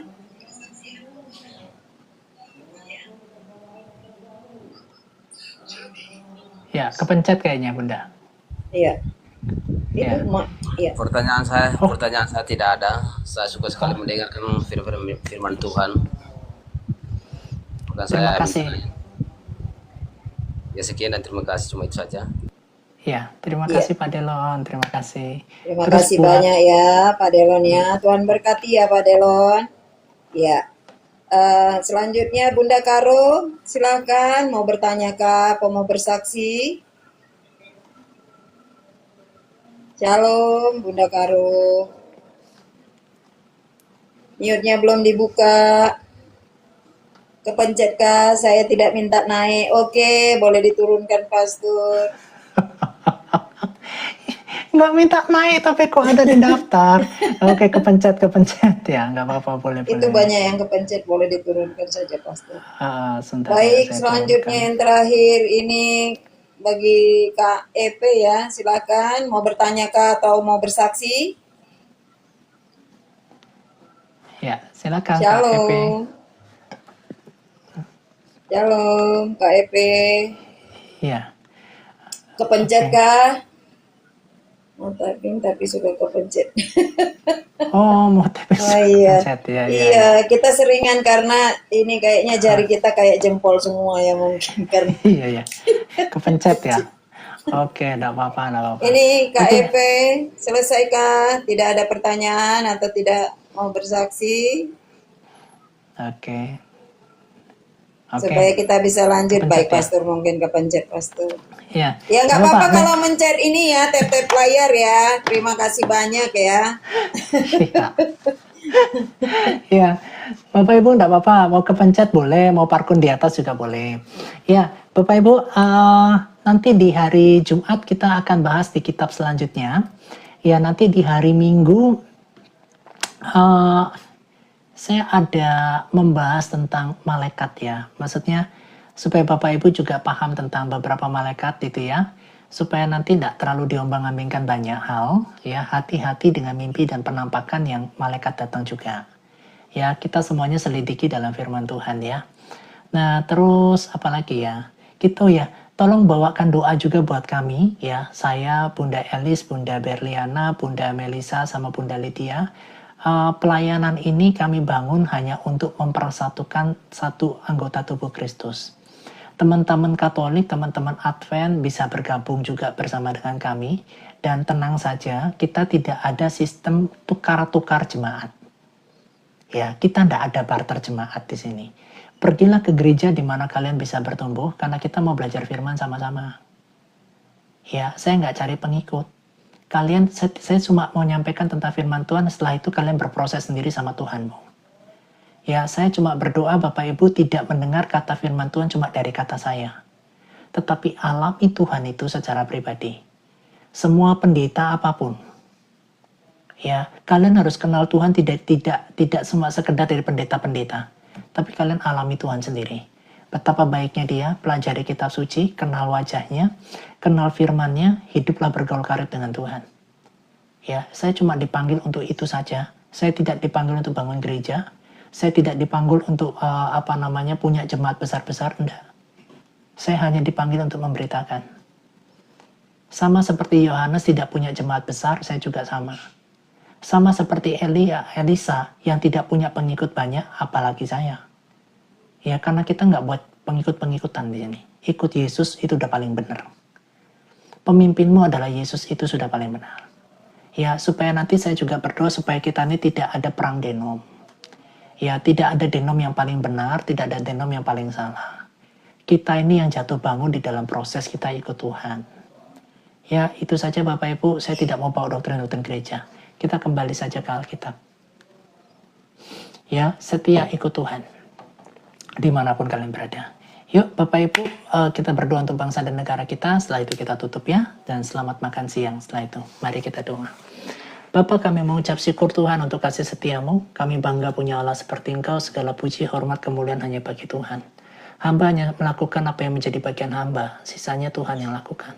Tetapi kami hanya mau merendahkan diri di hadapan-Mu Tuhan. Merendahkan diri serendah-rendahnya di hadapan-Mu. Melakukan apa yang seperti Tuhan mau. Sekalipun mungkin jiwa kami agak sedikit bertentangan. Tetapi kami tahu pilihan yang terbaik adalah mengikuti mau-Mu. Pilihan yang terbaik kalau tunduk dan berharap padamu. Kami butuh segala sesuatunya. Bapak Ibu yang butuh kendaraan, yang butuh rumah, yang butuh uang kuliah, yang butuh apapun, Bapak Ibu ikutin doa saya secara pribadi di bawah saja. Tuhan, saya butuh mobil. Saya butuh motor, saya butuh uang kuliah untuk anak saya butuh makan, saya butuh kehidupan, bahkan saya butuh tempat tinggal di masa-masa tua saya. Tuhan, kami butuh ini semua. Ini bukan keinginan. Anak kami butuh pasangan hidup. Kebutuhan ini aku sampaikan kepadamu dan kami percaya Engkau sudah tahu. Tetapi jika di room ini kalian ada bersama-sama dengan hamba di tempat ini, Tuhan tahu persis dan Tuhan sudah dengarkan. Ya, gunakan segala sesuatu yang Tuhan kasih untuk kemuliaan nama Tuhan. Baik mobil, baik motor, uang kuliah, pekerjaan, pasangan hidup untuk anakmu, atau apapun itu. Kamu anak, kamu bisa sampaikan kepada Bapamu yang di surga. Ya, tetapi Bapak Ibu, satu pesan saya. Senangkan hati Tuhan Allahmu, karena Dia Allah yang baik. Kita bukan menjilat Tuhan Allah kita, tetapi hiduplah sesuai dengan perkataan dalam ketaatan. Itu yang mengubahkan segala sesuatunya. Uji perkataan saya. Saat kamu semakin taat sama Tuhan Yesus. Saat kamu semakin setia sama Tuhan Yesus. Dan kamu tidak memikirkan apapun untuk kehidupanmu sendiri. Tuhan sediakan dengan caramu yang heran. Caranya yang heran. Apa yang tidak pernah kamu lihat, apa yang tidak pernah kamu dengar, apa yang tidak pernah timbul dalam hati Tuhan sediakan. Caranya tidak pernah bisa kamu pikirkan. Yang kamu pikirkan, aku jual properti nanti aku dapatkan itu semua, tidak. Tidak. Tidak mesti kamu jual properti untuk mendapatkan mobil dan tor dan sebagainya. Ya, ada cara Tuhan yang lakukan itu dengan cara yang heran dan ajaib. Tetapi Bapak Ibu, cintai Tuhan. Jangan pikirkan tentang kehidupanmu sendiri. Pikirkan kehidupan yang menyenangkan hati Tuhan. Ukuran yang kamu ukurkan itu sama Tuhan, Tuhan akan senangkan hatimu. Caranya heran, caranya ajaib. Biar kamu tahu bahwa Tuhanmu itu betul-betul hidup. Begitulah cara kamu kenal Tuhan secara pribadi. Lewat apa? Pemberian yang Tuhan kasih dalam hidupmu. Karena Dia Allah yang kasih, Dia Allah yang memberi berkat untuk hidupmu. Biar kamu tahu itu. Ya, Tuhan Yesus memberkati Bapak Ibu. Angkat kedua tanganmu dan terimalah berkat Tuhan. Allah Abraham, Ishak dan Yakub memberkatimu dan melindungimu. Menyinarimu dengan wajahnya dan memberikan engkau kasih karunia. Menghadapkan wajahnya kepadamu dan berikan engkau damai sejahtera. Demi nama Bapa dan Putra dan Roh Kudus, mulai dari sekarang sampai selama-lamanya. Haleluya, haleluya, haleluya. Amin. Mohon dukung doa buat saya juga Bapak Ibu, supaya sekolah STT ini saya bisa selesaikan, dan jabatan pendeta nanti bisa saya terima juga. Itu yang pertama. Doakan saya untuk saya rendah hati, lemah lembut. Ya, doakan keturunan saya supaya terus punya tongkat estafet untuk mengajarkan keturunan-keturunan kalian yang hidup takut akan Tuhan. Ya, saya tidak minta perpuluhan kalian, saya minta doa kalian. Doa kalian juga menjaga kehidupan saya. Oke, dimanapun nanti kita bertemu, Bapak Ibu, Pastor, tak ajak makan ya. Kacaukan ya. Karena saya tidak mengharapkan apapun, hanya kasih karunia Tuhan. Ya, Tuhan Yesus memberkati. Maju terus dalam Tuhan. God bless you. God bless you. God bless you. Silakan Bu Nelis. Silakan. Ya, terima kasih Pastor Bobo tadi pada siang hari ini yang sangat berkati ya. Tuhan Yesus mendengarkan doa kita ya. Pastor semakin dipakai Tuhan lebih luar biasa lagi sebagai alatnya untuk menyampaikan kebenaran firman Tuhan. Apapun yang menjadi impian, harapan, permohonan Pastor, Tuhan pasti akan genapi setiap janjinya dalam kehidupan Pastor ya. Begitu juga dengan kita semua yang sudah bergabung pada saat siang hari ini. Terima kasih banyak buat supportnya di room Pastor ini ya. Buat tap-tap, share dan posting ulangnya ya.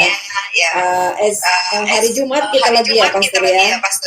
Ya jangan lupa tetap kalau bergabung kita jangan lupa saling memberkati ya Bapak Ibu Saudara yang kekasih. Tap-tap layar kalau bisa absennya juga ya.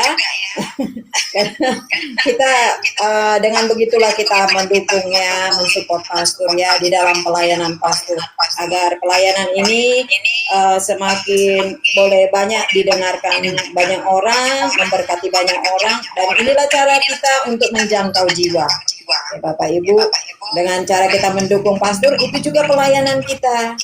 Ya, seperti yang menjadi permohonan Pastor, tetap kita dukungnya, disisipkan di doa-doa pribadi kita ya. Nama Pastor Kungin ya, jangan salah Kungin ya. Terima kasih banyak ya buat kebersamaan kita. Ya khusus buat Bunda Karo bisa bergabung dengan kita ya. Kita katakan Family Heaven Ministry ya, kita adalah keluarga. Mungkin kalau di room ini ya, di Bible Study-nya Pastor, untuk menyampaikan isi hati, curhatan hati, unek-unek ya, agak sulit di sini. Tapi kalau masuk di kita di Family Heaven Ministry, karena kita ada sesi kesaksian dan curhat ya, Bunda bisa sampaikan semua. Mungkin ada yang terselubung ya, yang mau disampaikan kalau di umum gitu nggak enak, karena kita kan adanya Zoom-nya di Google Meet ya. Jadi khusus keluarga, apapun yang mungkin Bunda masih mungkin maaf ya kayak rahasia gitu, boleh disampaikan ya di Pastor. Karena kita di sini tetap selalu mensupport, mendukung, terutama di dalam doa. Karena kita ya mengutamakan doa ya, menara doa kita ya, Bapak Ibu Saudara yang kasih. Jadi di 5 hari itu kita ada sesi firman Tuhan seperti ini ya, Bible Study, dan ada sesi tanya jawab juga. Seputaran Alkitab, bukan hanya seputaran Bible Study yang disampaikan, apapun ya yang pengen kita tanya boleh. Nah, ada juga sesi praise and worship dan penyembahan, dan di situ setiap ada pokok doa dari Bapak Ibu Saudara kekasih, di situ boleh disampaikan, kita naikkan. Ya. Dan juga di hari Kamisnya ada sesi kesaksian dan curhat. Disitulah Bapak Ibu Saudara kekasih, setiap doa yang sudah dijawab Tuhan boleh disaksikan. Karena jujur ya, di menara doa ini banyak ya yang anak-anak Tuhan sudah saksikan ya jawaban doa. Khususnya kalau boleh saya bersaksi, saya juga ya menyaksikan itu. Ya kalau 2 tahun lebih ya, saya itu memang didukung doa oleh Family Heaven Ministry ini. Saya percaya saya sudah disembuhkan Tuhan ya. Kemarin saya sudah kemo di Rumah Sakit Darmais. Puji Tuhan, berkat dukungan doa selalu dari Pastor Kunyin dan keluarga besar Family Heaven Ministry, saya bisa sekarang ya luar biasa. Walaupun ya masih ada kekurangannya. Saya nggak seperti Bapak Ibu semua ya. Saya ada kekurangan. Saya seperti kanguru ya. Saya pakai kantong ya. Tapi puji Tuhan ya, Tuhan itu selalu memberikan saya semangat, kekuatan baru setiap hari seperti janji Tuhan ya. Kita percaya janji Tuhan digenapi. Kalau saya sampaikan ini ya mensupport Bapak Ibu semua ya, kalau saya ditolong pasti Bapak Ibu Saudara yang kasih, pasti Tuhan akan tolong. Oleh sebab itu ini anjuran saya bagi Bapak Ibu ya yang memang tidak ada kegiatan dan juga yang mau bergabung dengan kita, silahkan ya, boleh di DM saya, jangan Pastor ya, karena Pastor agak repot juga ya. Jadi saya Saya terus Bunda Lydia Tan, Bunda Melisa dan Bunda Berdiana ya. Ya, ini saja yang bisa saya sampaikan siang hari ini. Terima kasih banyak Pastor, terima kasih banyak Bapak Ibu semua. Tuhan Yesus memberkati kita. Shalom. Sampai ketemu di hari Jumat ya. Bye bye.